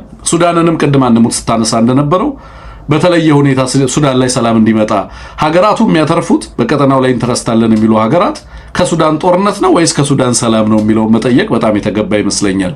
አብይ አህመድ በዚህ ጦርነት ውስጥ በተለይ አማራ ላይ ጦርነት ማድረግ ከጀመረ በኋላ ከፕሪቶሪያ በኋላ በጣም በርካታ ነገሮችን ኮንሲድ አድርጓል። በርካታ ነገሮችን ኮንሲድ አድርጓል፣ ሰጥቷል። አብይ አህመድ አሁን ማኔጅ የሚያደርገው የሌሎችን ፖርትፎሊዮ አሴት ነው እያልኩ ብዙ ጊዜ የምናገርበት ምክንያት አብይ አህመድ የኢትዮጵያ መሪ ነው ለማለት የሚያስቸግርበት ደረጃ ላይ እየተደረሰ ነው የመጣው። ከጦርነቱ በኋላ በጣም በርካታ ነገሮችን ፈርሟል። በርካታ አስገዳጅ ሁኔታዎች ውስጥ እንዲገባ አድርጎታል። በጣም በርካታ ኃይሎች የተጠቀሙት አብይ አህመድ ጦርነት ውስጥ እንዲሆን በማድረግ ነው። ከኢትዮጵያ ሰላም እናተርፋለን የሚሉ አካላት ምን ያህል እንደሆኑ ጠራጠራለሁ። ለዚህ ነው ጄኒውን አመካካሪ ወይንም ደግሞ አደራዳሪ ወይ የመሆን ፍላጎት ምናምን አላቸው የሚባሉት ምን ያህል ናቸው ዘላቂ ጥቅማቸውን ከኢትዮጵያ ሰላም አንፃር የሚቃኙት የሚለው ነገር በጣም በጣም አስፈላጊ ይመስለኛል። ከዚህ አንፃር ብዙዎቹ አሁን ካለው ቀውስ ማትረፍ የሚፈልጉ አካላት እነ ኦባሳንጆ ምናምን እነ ኡሁሩ ኬንያታ በአፍሪካ በምስራቅ አፍሪካ እስከ ደቡብ አፍሪካ ባለው በጣም የታወቁ የጦርነት ኮንፍሊክት ኢንተርፕረነርስ ተብሎ ስያሜ የተሰጣቸው አንዳንድ ሀገራት እንደውም እንዳይመጡብን የተባሉ ሰዎች ናቸው። እነ ኦባሳንጆ ምናምን የሚባሉ ሰዎች ማለት ነው። ይሄ አፍሪካ ህብረት ውስጥ የተሰገሰገ ልሂቅ በአብይ አህመድ ስር የተጠጋ ጥገኛ ልሂቅ ማለት ነው። አንሙት ኢጋድ ውስጥ የተሰገሰገ ልሂቅ ከእያንዳንዷ ግጭት አፋርንና ሶማሌን እንደሚያቃባ ፕሮጀክት የሚነድፍ ነው። ቀጠናው ላይ ከሚፈጠር ቀውስ አተርፋለሁ የሚል ልሂቅ ነው በእነዚህ ተቋማቶች ውስጥ የተሰገሰገው። እነዚህ የሰላም ፍሬምወርኮች አይደሉም። የቀጠናው ህዝብ ሰላምና ደህንነት ጋርዲያን አይደሉም። እነዚህ ተቋማት ስራቸው የሌሎች ኃይሎችን ፍላጎት በቀጠናው ላይ ምናልባትም ጦርነትንና ሌሎችን ነገሮች ግጭቶችን ፊውል ማድረግ ነው። ከነዚህ ኃይሎች ለምን አክቲቭሊ የአፍሪካ ህብረት አዲስ አበባ ላይ ቁጭ ብሎ እንዴት እንደዚህ አይነት ነገሮች ኢትዮጵያንም ያህል ሀገር በአፍሪካ ህብረት መቀመጫ የሆነ ሀገር በጦርነት ውስጥ እንዴት ይማስናል ብለህ ጥያቄው መጠየቅ ነው። ህብረቱ ሳሄል ሀገራት ላይ ምን እየሰራ ነው? ሱዳን ላይ ምንድነው ያለው ሚና ብለህ መጠየቅ ነው። ሶማሊያ ላይ ያለው ሚና ምንድነው ብለህ መጠየቅ እኮ ነው። አንሙት እነዚህ ተቋማት ምን ያህል እንደወደቁ ምን ያህል ለሰላም እንደማይተጉ ማሳያ አድርገህ ልታነሳቸው የምትችላቸው ናቸው ማለት ነው። ኤኒዌይ የሁሉም ቀጠና የህዝቦቻችን የህልውና ስጋት፣ የቀጠናው ሰላም ስጋት በዋናነት የሚጀምረው ከአብይ አህመድ ከኦህዴድ መራሹ ስግብግብ እና ሀገር ጠል ህዝብ ጠል ከሆነ ስብስብ የሚመነጭ አደጋ መሆኑን በትክክል መገንዘብ ያስፈልጋል ማለት ነው። ከዛ ውጭ ወደ ቀጠናው ጉዳዮች እንለፍና እንሙት። ከዛ በፊት ግን ልታነሳልን የምትችለው ነገር ካለ በተለይ ከድሮን ጥቃቱ ጋር ተያይዞ የምታነሳልን ነገር ካለ፣ የሬዲዮ ተቋም መዘጋትን እንደዚሁ ሰምተናል። ሌሎች ተጨማሪ መግለጫዎችም እንደዚሁ ዛሬ ሲወጡ ነበር የነበረውና እነዛ ላይ የምትጨምርልን ነገሮች ካሉ አንሙት። እንደ መረጃ ጠቁመናቸው ልናልፍ እንችላለን። አዲስ አበባ ያው ጄኤፍኤም የሚባል 106.7 ሬዲዮ ሞገድ ለ6 ወራት መታገዱን የሚገልጽ መረጃ ወጥቷል። እንግዲህ የዓለም አቀፍ መገናኛ ብዙሃንን አግዷል፣ ፈቃድ ከልክሏል፣ ብዙዎቹን ጋዜጠኞች አሰድዷል። እንግዲህ አንድ ኤፍኤም ራዲዮንም በዚህ ደረጃ ወደ ማፈን ሄዷል። ያገዛዝ የዚህ አካል አድርገን ልንመለከተው እንችላለን። የተቀመጡ ሰበቦች ምኖች ብዙ ናቸው።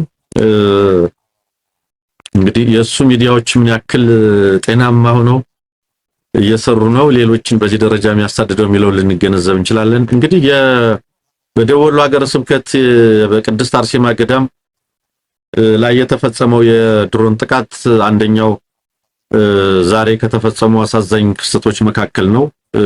8 ያህል መነኮሳት መሞታቸውን፣ ሌሎች 10 ያህሉ መነኮሳት በከባድ ሁኔታ መቁሰላቸውን የሚያሳይ መረጃ ነው የወጣው። እንግዲህ አገዛዝ ለቤተ ክርስቲያን በተለይ ለኢትዮጵያ ኦርቶዶክስ ተዋሕዶ ቤተክርስቲያን ምን አመለካከት አለው፣ ለእምነት ተቋማት ምን አመለካከት አለው ሲባል ሲነገር የከረመ ነው። እንደምናውቀው በሰራዊት አሰልጣኞች ናችሁ እያለ የሚናገር ነው። ተኩሶ የሚገድለው ግን መነኮሳትን ነው። አርሴማ ገዳም ውስጥ ቤተክርስቲያን ውስጥ ፋኖ ምን ይሰራል? ገዳም ውስጥ ምን ይሰራል? እንግዲህ እሱ በየገዳሙና በየዋሻው የሚሽለከለከው ፋኖ ብሎ የሰራውን ናሬቲቭ አየህ። እነዚህን ገዳማት ለመምታት እንዲህ ያለው ናሬቲቭ እጅግ በጣም አስፈላጊ። ስለዚህ ያንን ናሬቲቭን ለማረጋገጥ እነዚህን ጥንታዊ መንፈሳዊ ተቋማት የጥቃት ማዕከል ማድረግን እንዳማራጭ ወስዶ እንዲህ ያለ ግፍ ተፈጽሟል። በነገራችን ላይ ቅድም አንተም ስትጠቅስ የነበረውን አቶ ያሬድ ኃይለማርያም የቀድሞ የኢሰመጉ አመራር ገልጸውት ነበረ። በተለይ ከዚህ ጥቃት ጋር በተያያዘ ማለት ነውና የህዝብን መንደር በድሮንና በከባድ መሳሪያ እየደበደቡና ንጹሃንን እየጨፈጨፉ ኢትዮጵያ እየመከረች ነው የሚል የፖለቲካ ቁማር አዲስ አበባ ላይ መቆመር የፋሽስታዊ ስርዓት ባህሪ ነው በሚል ነው አቶ ያሬድ ኃይለማርያም ሁኔታውን የገለጹትና እንዲህ ያለ ነው። ሰራዊት ይመለመላል፣ ወጣት ይታፈሳል፣ አርሶ አደር ይታፈሳል። ሰራዊት ጦር መሳሪያ በከባድ መሳሪያ በመድፍ በቢኤም ታግዞ በተለያዩ ወረዳዎችና መንደሮች ውጊያ ከፍቷል። ነገር ግን ኢትዮጵያ እየመከረች ነው፣ የኢትዮጵያ ችግር እየተፈታ ነው ይላል። አዳዲስ ተጨማሪ ጦርነቶች ያሉት ጦርነቶች ብቻ አይደሉም፣ አዳዲስ አገራዊና የውጭ ጦርነቶችን እየደገሰ ነው። በዚህ ውስጥ ሁሉ ኢትዮጵያ እየመከረች ነው ይላል። ኢትዮጵያ እየመከረች ነው የሚለው የኦህዴድን ዓላማዎች ለማስፈጸም በተዘጋጀው የትወና መድረክ ማለት ነው። ስለዚህ በመሰረታዊነት ሁለቱ ሁኔታዎች ናቸው ያሉት። ምናልባት ከሰዓታችን አኳያ ሱዳን የኤሌክትሪክ ቀውስ ገጥሟታል። እሱን አንስተን ልንነጋገር እንችላለን። ከዛ በፊት ምናልባት አዲስ አበባን በተመለከተ አንሙት። አንድ አብይ አህመድ ጠቅላይ ሚኒስተር ከመሆኑ በፊት በጨፌው ላይ ተገኝቶ አንድ የተናገረው ንግግር ነበረ እና በዛ ንግግሩ ላይ ምን ይላል መሰለ? ያለፉት ለ16 15ኛው 16ኛው 17ኛው ክፍለ ዘመን ላይ ያሳካናቸው ድሎች ቀላል አልነበሩም ሚልና 19ኛውና 20ኛውን ክፍለ ዘመን ሴንቸሪስ ኦፍ ሂሚሌሽን እያለ ይገልጻል። ህዝባችን በሀገሩ አንገቱን እንዲደፋ ቀና ብሎ እንዳይሄድ የተደረገበት ታሪካዊ ጊዜ ነው እያለ እዛ ቦታ ላይ ይናገርና ይሄንን ሪቨርስ ማድረግ እንዳለባቸው ሪቨርስ ማድረግ አለብን እያለ የሚናገርበት ንግግር ተመለከትኩኝ። ከዛ ጋር ተያይዞ እንግዲህ ኦህዴድ በራሱ የምክክር ጉባኤ ላይ የራሱ በሚለው የምክክር ጉባኤ ላይ የአዲስ አበባን ጉዳይ በተመለከተ ያነሳቸውን 4 አማራጮች እና ድሬዳዋን በተመለከተ ያስቀመጠውን 3 አማራጮች በተመለከተ ዛሬ እንግዲህ ሰሞኑን እኛ በጣም በስፋት ስናነሳው ነበር የነበረው አንሙት። ዛሬ ግን ዋዜማም ጭምር ይዞት መውጣቱን ሰምተናል። አዲስ አበባን ሲቲ ስቴት ያው ራስ ገዝ የፌደራል አካል ራሷን የቻለች ክልል የኦሮሚያ አካል የሚሉ 4 አማራጮች መቅረባቸውን የሚገልጽ ድሬዳዋን በተመለከተ ደግሞ ከዚህ ከአዲስ አበባ ጋር በተያያዘ የአዲስ አበባና የኦሮሚያ ጋር ያላትን ግንኙነት በተመለከተ የከተማዋ ድርሻን ጉዳይ፣ የፌደራል ከተማዋን ዋና ከተማ ጉዳይ፣ አዲስ አበባ ፖሊስ ፍርድ ቤቶች ጉዳይና የከተማዋን ወሰንና ቦታዎች ስያሜ፣ የስራ ቋንቋ እንዲሁም የከተማዋን ታሪካዊ ቅርሶችና ሌሎችም የብልጽግና አጀንዳዎች የተካተቱባቸው መሆናቸውን የሚያሳይ ነገር ቀርቧል።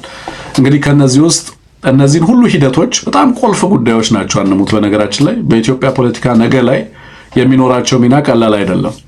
ለዚህ ነው አማራ ጦርነት ውስጥ ሆኖ ይሄ ምክክር የሚካሄደው። ለዚህ ነው የአማራ ልሂቃን በእስር ቤቶች ውስጥ ሆኖ ይሄንን የሚያደርግበት ትልቁ ምክንያት ይሄ ነው። ማሳካት የሚፈልጋቸው ነገሮች ምን እንደሆኑ ማለት ነው።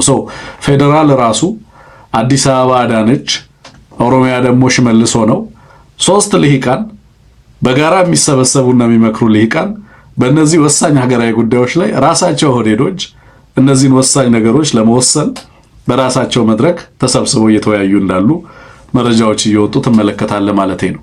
ውጤቱ ምንም ሆነ ምንም የኢትዮጵያን ሰላም እንደማያመጣው ከወዲሁ እዚህ ላይ ሆነ መናገር የምትችለው ነው። ለኢትዮጵያ ዘላቂ ሰላም የማምጣት ፍላጎት ሳይሆን ሀገሪቱን ቀጣይ የጦርነት ቀጠና የማድረግ ፍላጎት አካል እንደሆነ በዚህ ላይ መገመት ትችላለህ ማለት ነው። በርካታ ስቴክሆልደሮች በሌሉበት እነዚህን አይነት ወሳኝ ክልሎች ጭምር በማይሳተፉባቸው ሂደቶች ነው አንሙት። አንዳንድ ክልሎች ለምሳሌ እንደነ ትግራይ ያሉ ክልሎች ፈጽሞ በሌሉባቸው ሁኔታ ውስጥ የኢትዮጵያ የፌደራል ዋና ከተማ ጉዳይ ውይይት ላይ ይቀርባል።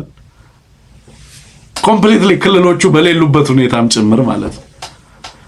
ይሄ ሂደት ምን እንደሚነግርህ በደንብ መገመት እችላለሁ። ድሬዳዋን በተመለከተ ግን ድሬዳዋ የኦሮሞ ናት የሶማሌ ናት የሚል ነገር አላቀረበም።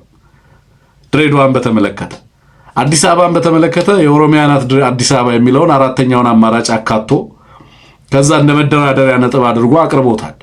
ድሬዳዋ ላይ ግን 3 አማራጮች ብቻ አድርጎ የኦሮሚያ ወይ የሶማሌ ናት የሚለውን ነገር መንካት አልፈለገም። ሲስተማቲክ ሳይለንስ እንደሆነ በጊዜ ሂደት አቅሙን ሲያጠናክር ይሄንን አጀንዳ ድጋሚ ሌላ አጀንዳ አድርጎ ሊያቀርብ እንደሚችል መገመት ይችላል። አሁን ካለበት ሀገራዊ ቀውስ አንጻር ሌላ ሊጣላው ሊጋጨው የማይፈልገው ልሂቅ ስላለ በዚህ ምክንያት ጉዳዩን ሙሉ ለሙሉ አፍኖት በዚህ ጉዳይ ላይ ምንም አይነት ምክክርም ምንም አይነት ውሳኔ እንዳይሰጥ አድርጎ ሌላው ግን አዲስ አበባን በተመለከተ ያገባኛል የሚለው ስቴክሆልደር ሙሉ ለሙሉ ጦርነት ውስጥ እንዳለ እርግጠኛ ስለሆነ የአዲስ አበባን ጉዳይ ግን የዚህ አጀንዳ አካል አድርጎ 4ኛ አማራጭ አካቶለት እንደመጣ ትመለከታለህ ማለት ነው። እነዚህን ጉዳዮች አንድ ላይ ያይዘህ ልታነሳልን የምትችለው ነገር ካለ ትንሽ ሐሳብ ስጥበት። ከዛ በኋላ ሱዳን ላይ የተፈጠረው ነገር ምንድነው ብለን ሐሳብ እንስጥ። ሰፊ ጉዳዮች ናቸው። ነገር ግን ብዙ ዝርዝር መሄዱ ምን ያህል ይጠቅማን ይሆን የሚለው ነው የሚያሳስበኝ። እውነት ለመናገር እኔ ይሄ ምክክር ሂደት የሚባለው ድራማ ኦህዴድ ባለፉት 8 ዓመታት ሲሰራቸው የቆዩትን ለምሳሌ አዲስ አበባን በተመለከተ ታከለ ኡማና ዳነች ላለፉት 8 ዓመታት የሰሩት ስራዎችና እየተሰሩ ያሉ ነገሮች በግልጽ የሚታወቁ ናቸው። አሁን እሱን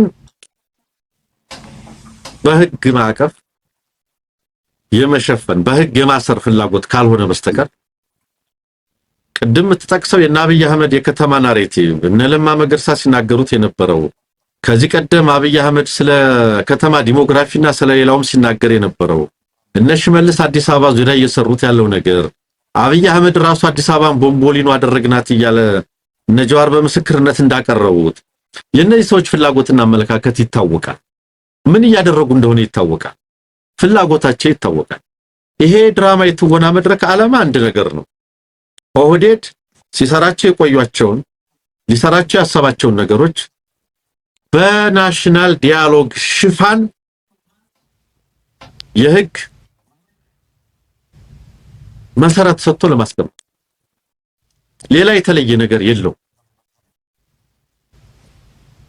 እነዚህ አጀንዳዎችና ውሳኔዎች ሐሳብ ማመንጨት ምናምን የማድረግ ምናምን የማለት ብሎ በድምጽ ብልጫ እንዲወሰኑ ብሏል አይደል? አጀንዳዎች፣ የውሳኔ ሐሳቦች አዲስ አበባ ምን ትሁን ለምሳሌ አማራጭ ቀረበ አይደል? ይሄው እዛ የተሰበሰበው የብልጽግና ኃይል እና ተለጣፊው በድምጽ ብልጫ ነው የሚያጸድቀው። የድምጽ ብልጫውን እንዲወስንለት ደግሞ ስንት ሺህ ሰው ነው አስገባ አይደለም? ድግስ ደግሶ አትግቡ ማለት አይቻልም ማለት። ስለዚህ እያንዳንዱ አጀንዳ ኦህዴድ በፈለገው መንገድ ጸድቆ እንዲወጣ በዚህ ምክክር 70 እና 75% አብላጫ ድምጽ ያገኘ አጀንዳ ጸድቆ ይወጣል ነው፣ ውሳኔ ሆኖ ይወጣል ነው። 70 እና 75% ድምጽ በዚህ ስብስብ ውስጥ ለማግኘት የሚያስችለውን ማኒፑሌሽን የተሳትፎ ማኒፑሌሽን በሚገባ ሰርቷል። በየትኛውም አጀንዳ ላይ ምንም አይነት ውሳኔ ይውጣ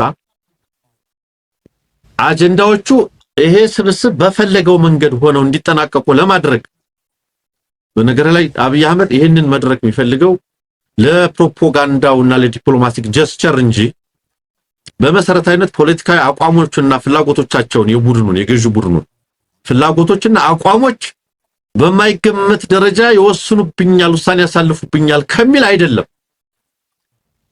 ጄኒው ናሽናል ዲያሎግ ቢሆን እኮ የሽግግር መንግስትና ምርጫ ሊል ይችላል ብለናል አይደል? እሱ እንዳይሆን ነው እኮ ቀድሞ በምርጫ የተመረጠ መንግስት ላይ ዘጋው። አጀንዳዎቹም የትኛውም አጀንዳ ይምጣ ኢሊሌ ሰብስቦ ድሬዳዋ የኦሮሞ ነው፣ በተከለ የኦሮሞ ነው፣ ወሎ የኦሮሞ ነው፣ አዋሳ የኦሮሞ ነው፣ አሶሳ የኦሮሞ ነው ብሎ እኮ ያስወሰነው መግለጫ ያስወጣው እኮ ራሱ ነው። ያንን ያደረገው እኮ የኦሮሞ ልሂቅ ተሰብስቦ ነው። አብይ አህመድና ቡድኑ ያደራጀው የሲቪክ እና የፖለቲካ ልሂቅ ተሰብስቦ እኮ ነው ያንን ያለው። ስለዚህ ከጀርባ እየተመከረ መሆን አለበት። ይሄኛውን እንዲህ እናርግና ያኛውን ደግሞ እንዲናደርግላችኋለን። ሽመልስ ምንድነው ያለው ባለፈው ጨፌ ላይ እናንተ ያቀረብነው ከተሞችን እንዲህ ያደረግንላችሁ ነው፣ ኢኮኖሚውን እንደዚህ ያደረግንላችሁ ነው አይደለም እንዴ ያሉት? ባንኩም ታንኩም የኛ ነው አይደለም እንዴ? ከዚህ ጄኒው ምንም እንጠብቀው የተለየ ነገር የለም።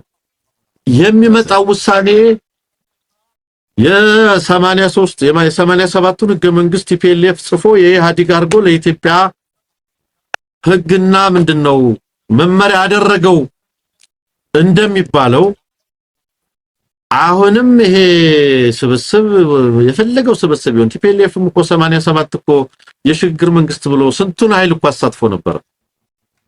ለምን ተቀባይነት አጣ? ለምን የሌጂቲሜሲ ክራይሲስ ገጠመውና 20 ምናምን ዓመት በተቃውሞ ውስጥ ኖረ? ነገር ግን ይሄ የኦህዴድ ውሳኔ ተጨማሪ ጦርነት የሚያዋልድ መሆኑ ግን ሳይፈታ ምንድነው ሳይታለም የተፈታ ነው። የተጀመሩ ጦርነቶች አሉ በምንም መንገድ በማይበርዱበት ደረጃ እንዲቀጥሉ ለማድረግ የሚያስችል። በነገር ላይ አዲስ አበባ ላይ ሁሉም ብሔረሰብ የባህል ማዕከል ገንቡ ተብሎ 50 ሺህ ካሬ ምናምን ሺህ ካሬ የተባለ ሲታደል ነበር። የት ደረሰ? ማንም አይጠይቅም። ለእንትን ብሔረሰብ አዳነች 5000 ካሬ 10000 ካሬ 15000 ካሬ እያለች ስታደል ነበር አንድ ወቅት ላይ ታስታውስ ከሆነ። ስልት ነው ማኒፑሌት እንዴት አድርገው እንደሚያታልሉ ይጠቀሙበት የነበረ ነው። አማራ ክልል አልማ መላኩ ፈንታ የሚባለው ሰውዬ 50000 ካሬ ሜትር ነው ምናምን ተቀበልኩ ለአማራ ልማት ለአማራ ባህል ማዕከል መገንቢያ ብሎ ነበር አዲስ አበባ ውስጥ። የት አለ ያ መሬት? ምኑ ጋር ነው ያለው? አንሙት ብዙም ሬሌቫንት አይደለም አሁን ላይ አይ ነው ሬሌቫንት አይደለም። ስለዚህ በዚያ ልክ ዝርዝር ውስጥ ገብተን ከሄድን ረጅምና ብዙ ስለሆነ መታወቅ ያለበት ግን የኦህዴድ ፍላጎት በአገራዊ ምክክር ስም በኢትዮጵያውያን ተሳትፎ ስም ተግባራዊ ሊደረግ የተዘጋጀ ትወና መሆኑን ግን መገንዘብ ይገባል። ውድቅ ነው የሚለውን እንያዘው ለማለት ነው። ታንኪዩ። ያ ከዚህ በኋላ እንግዲህ እንዳልኩት ሁለት ሌሰን ነው አይደለም ከዚህ ሂደት የምንማረው። አንደኛው እንዴት ብሔራዊ ምክክር ማድረግ እንደሌለብን የምንማርበት፣ ሁለተኛው ግን ቀውሱን ተከትሎ የሚመጣውን ውጤት እና ያንን ፖለቲካዊ ውጤት በብልጽግና ላይ የሚያመጣውን አደጋ ይዞ በዛ ላይ ትግል ማድረግ ነው። ይዞ የሚመጣው ቀውስ ብልጽግናን ራሱ የሚደፍቀው ቀውስ ስለሚሆን ተጨማሪ ቀውስ አገሪቱ ውስጥ ያለውን እንጂ በኢትዮጵያ ዘላቂ ሰላም እንደማያመጣ በተደጋጋሚ ተናግረናል። እንግዲህ የዲያሎግ ኮሚሽኑ በተጠናቀቀ በማግስቱ ሀገሪቱ ውስጥ ያለውን ጉዳይ ፕሮግራም ሰርተን እናሳያለን፣ ምን እንደሚኖር ማለት ነው። የሱዳን ኤሌክትሪክ መቋረጥ ሌላኛው ጉዳይ ነው። ሰሞኑን እንግዲህ ኤሌክትሪክን ዊፐናይዝ ለማድረግ እየሞከረ ነው። ብልጽግና ኤሌክትሪክ ይቸረችራል። በነገራችን ላይ የዳታ ሴንተሮች እንግዲህ ከኒውክለር የሚመነጩ ኃይሎችንም በመጠቀም በሶላር የሚመነጭ ኃይልም በርካቶች እንግዲህ አሁን እየከፈተው ስላለ በዚህ ዙሪያ ያለው ኢንትረስት ምን እንደሆነ በዓለም አቀፍ ደረጃ በደንብ እገነዘባለሁ እና ኢትዮጵያ ላይ የኢትዮጵያ የዳታ ማዕከል እንዲሆን በተለያየ መንገድ ፍላጎቶች አሉ። በዚህ ረገድ ሙሉ ለሙሉ ኤሌክትሪክ ፍጆታዎቹን ለነዚህ ለተለያዩ የዳታ ማዕከላት ከማቅረብ ባሻገር በጎረቤት ሀገራትም ቺፕ የሚባል ኤሌክትሪሲቲ እያደለ እየሸጠ ነው ያለው። በራሱ ችግር ነው እያልኩ አይደለም። ኤሌክትሪሲቲ ኤክስፖርት ማድረግ የብልጽግና ፕሮግራም አልነበረም። ቀደም ብሎ የነበሩ ፖሊሲዎች ናቸው ማለት ነው። ሀገሪቱን አሁን የምታዩቸው በርካታ የኃይል ማመንጫ ተቋማት በተለይ ሃይድሮ ፓወሮች፣ ሶላር እና ዊንድ ፓወሮች አብዛኞቹ ቀደም ብሎ የተጀመሩ ፕሮጀክቶች እንደሆኑ አውቃለሁ። አሁን ላይ ብልጽግና ያደረገው ነገር ምንድነው? እነዚህ ተቋማት ከተጠናቀቁ በኋላ እየሸጠ ከነዚህ የሚያገኘውን ገቢ ለኬንያ ለምሳሌ ከወላይታ ሶዶ ተነስቶ በሚሄደው ግሪድ ለኬንያ የሚቀርብ ኤሌክትሪሲቲ አለ። በጣም ቺፕ በሚባል ፕራይስ ነው ለኬንያ የሚቀርበው። ለሶማሊያ ይቀርባል። ለሶማሌላንድ፣ ለታንዛኒያ ድረስ ኤሌክትሪሲቲ ለመላክ እንግዲህ ብልጽግና እየሰራ ነው ያለው። ወይንም ደግሞ በፊት የነበሩ ፕሮጀክቶችን አጠናክሮ ቀጥሏቸዋል። ለሱዳንም እንደዚሁ ኤሌክትሪሲቲ ኢትዮጵያ ታቀርብ ነበር በስፋት። ከዛ ውስጥ እንግዲህ ወደ ሱዳን የሚሄደውን ኤሌክትሪሲቲ ለማቋረጥ የተገደደበት ሁኔታ አለ። ዊፐናይዝ ለማድረግ እየሞከረ ነው ያለው። ቀጠናው ላይ በፊት እነዚህ ፕሮጀክቶች የነበረው ከነዚህ ሀገራት ጋር ተሳስሮ ለመልማት የኢትዮጵያ ሰላም ለነዚህ ሀገሮች ይዞ የሚመጣውን ፖለቲካ በተለይ ሃይድሮ ፖለቲካው ላይ ከፍተኛ ተጽዕኖ ለማሳረፍም በሱዳንና በኢትዮጵያ ሕዝቦች ጥቅም መካከል ዘለቄታዊ መተማመን እንዲፈጠር ታስበው ነበር እነዚህ ፕሮጀክቶች ሲደረጉ የነበረው። አወደማቸው፣ ኤሌክትሪኩን ቆረጠው። ነገ ከሌሎች ሀገራትም ኤሌክትሪሲቲውን ሲቆርጥ ልንመለከት እንችላለን። አብይ አህመድ ፖሊሲው ቀደምት የኢትዮጵያ ውጤት ያመጣችባቸውን ፖሊሲዎች ሁሉ ድባቅ በመምታት ዛሬ ከጎረቤት ሀገራት ጋር አይንና ናጫ ሆኖ በጦርነት የሚፈላለግ ሆኖ ትመለከቱታላችሁ። ለኢትዮጵያ ሕዝብም ለቀጠናውም ሕዝብ አደጋ ሆኖ ትመለከቱታላችሁ። ኢትዮጵያ ላይም አጨልመው የቀጠናው ሕዝብ ላይም እያጨለመ እንዳለ እየተመለከትን ያለ ነው። ድልድይ ይሰብራል። በቀደም ኩርሙክ ላይ ድልድይን ሰበረ። አሁን ደግሞ ኤሌክትሪክ ኃይሎችን ምናምን እያቋረጠ ነው። በቀጣይ ደግሞ የውሃ ተቋማቶችን እንደዚሁ በድሮን ይመታል። ሌላ ጊዜ ፋርማሲዎችን እና የመድኃኒት ፋብሪካዎችን ኢትዮጵያ ውስጥ እንግዲህ ሃይማኖት ተቋማትን ካወደመ፣ ሆስፒታሎችን ካወደመ ትግራይና አማራ ላይ ለሱዳን ህዝብ ምን ግድ ይለዋል? ይሄ ስብስብ አንሙት። ስለዚህ የሱዳንን ውሃ ነገ ቢደበድብ ሱዳኖች የሚጠጡትን ውሃ የሱዳን ህዝብ የሚጠቀምበትን እና የሚገለገልበትን ያውም ከፍሎ የሚገለገልበትን ኤሌክትሪሲቲ ቢያቋርጥ ሌሎችም ነገሮች ቢያደርግ ምን ይገርማል? ይሄ አገዛዝ ነው። ያው የኢትዮጵያ ህዝብ ላይ ቤተክርስቲያን ላይ ድሮን እየጣለ አይደለም ወይ? መነኮሳትን እያነደደ አይደለም ወይ? አርሶ አደሮችና የአርሶ አደሮች ማሳ ላይ እያደረገው አይደለም ወይ? ይሄንን አብይ አህመድ ከኢትዮጵያ አልፎ በቀጠናው ህዝቦች ላይ ደቀነውን አደጋ ነው እያሳየው ያለው።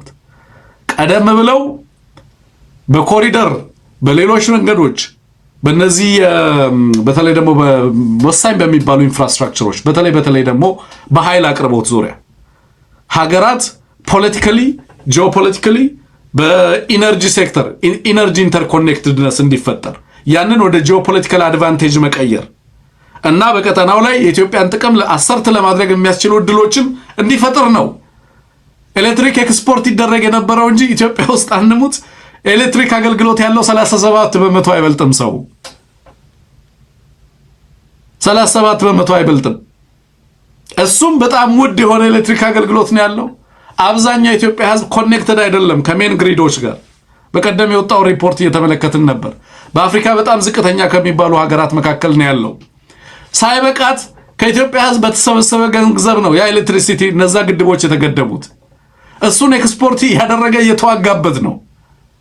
አልበቃ ብሎ ኢትዮጵያና የኢትዮጵያን ዘላቂ ጥቅም ታስበው የተዘረጉ መስመሮች በውድ ዋጋ ከፍተኛ ገንዘብ ወጥቶባቸው የኢትዮጵያን ሰቃል ዘላቂ ሰላም ዘላቂ ጂኦፖለቲካል ኢንተረስት ያረጋግጣሉ የተባሉ ፕሮጀክቶችን እንደዋዛ በሱ የፖለቲካል ስቱፒዲቲ ምክንያት እየቆረጠ ሀገሪቱን ከጎረቤት ሀገራት ይበልጥ እየነጠላት የሀገሪቱን የረጅም ጊዜ እቅዶች እያከሸፈ እንዳለ ትመለከተዋለህ ማለት ነው። በዚህ መንገድ ነው ሊገለጽ የሚችለው። ምናልባት ሐሳብ የምትጨምር ከሆነ አንሙት ጨምርና ፕሮግራማችንን እንጨርሳለን። ፕሮግራሙን ላይክ እያደረጋችሁ ምናልባት የሱዳን ኤሌክትሪክ ቀውስ የብዙ ተደራራቢ ችግሮች ውጤት ነው። ከጦርነቱ ጋር ተያይዞ የሀገሪቱ የኃይል ማሰራጫ መስመሮች፣ የኃይል ማዕከላት፣ የዝርፊያ፣ የጉዳት ብዙ ነገሮች አስተናግዷል። በዚያ የተነሳ የኃይል አቅርቦት ችግሮች መፈጠራቸውን በብዙ መንገድ የሀገሪቱ የኃይል አቅራቢ ተቋም ገልጿል። እኔ በዚህ ውስጥ የኢትዮጵያ ለሱዳን ኃይል ከሚያቀርቡ አካላት መካከል ነች ወይም ኃይል ከምትሸጥባቸው ሀገራት መካከል ነች። በዚህ ወቅት ጥሩ ወዳጅ ብትሆን የምታደርገው ምንድነው? ለምሳሌ ክፍያ አልከፈሉም ይባላል፣ እንደዚህ ይባላል። መግባባት ነው። ኤምባሲ አልዘጋህም ከሞላ ጎደል። ያ በሆነበት ሁኔታ የምታደርገው አገልግሎቱ ይቀጥል፣ ህዝብ መቸገር የለበትም፣ አጋርነትህን ታሳያለህ፣ ወንድም ህዝብነትህን ጉርብትናህን ታሳያለህ፣ የኃይል አቅርቦቱ ይቀጥል፣ አገር ሲረጋጋ ያለባችሁን ዕዳ ትከፍላላችሁ ነው የምትለው። ጥሩ ጎረቤት ስትሆን የምታደርገው እንደዛ ነው። ይሄ አገዛዝ ግን ጠላት ያለውን አካል ባይዘው ያገኘውን አቅም ሁሉ ተጠቅሞ ምንም እንደሚያደርግ እናውቃለን። ትግራይ ላይ ኤሌክትሪክና የስልክ የመብራት የአገልግሎት የባንክ በሙሉ ዘግቶ ያሉትን ለቨሬጆች በሙሉ ተጠቅሞ ለመምታት የታገለ ኃይል ነው። እኔ ለምሳሌ ሱዳን ማነው ጅቡቲ ቢሆን ኑሮ ይሄ መንግስት የኢትዮ ጅቡቲ መስመር ላይ ያለው የኢትዮጵያ የንግድ እንቅስቃሴ ለምሳሌ ጅቡቲ ላይ ያለው የአብይ አህመድ የዚህ ገዢ ኦህዴድ ነው ብትል ያን መስመር ይዘጋዋል። ጅቡቲ ላይ ያለው ኦህዴድ ቢሆን ኑሮ ያን መስመር ይዘጋዋል።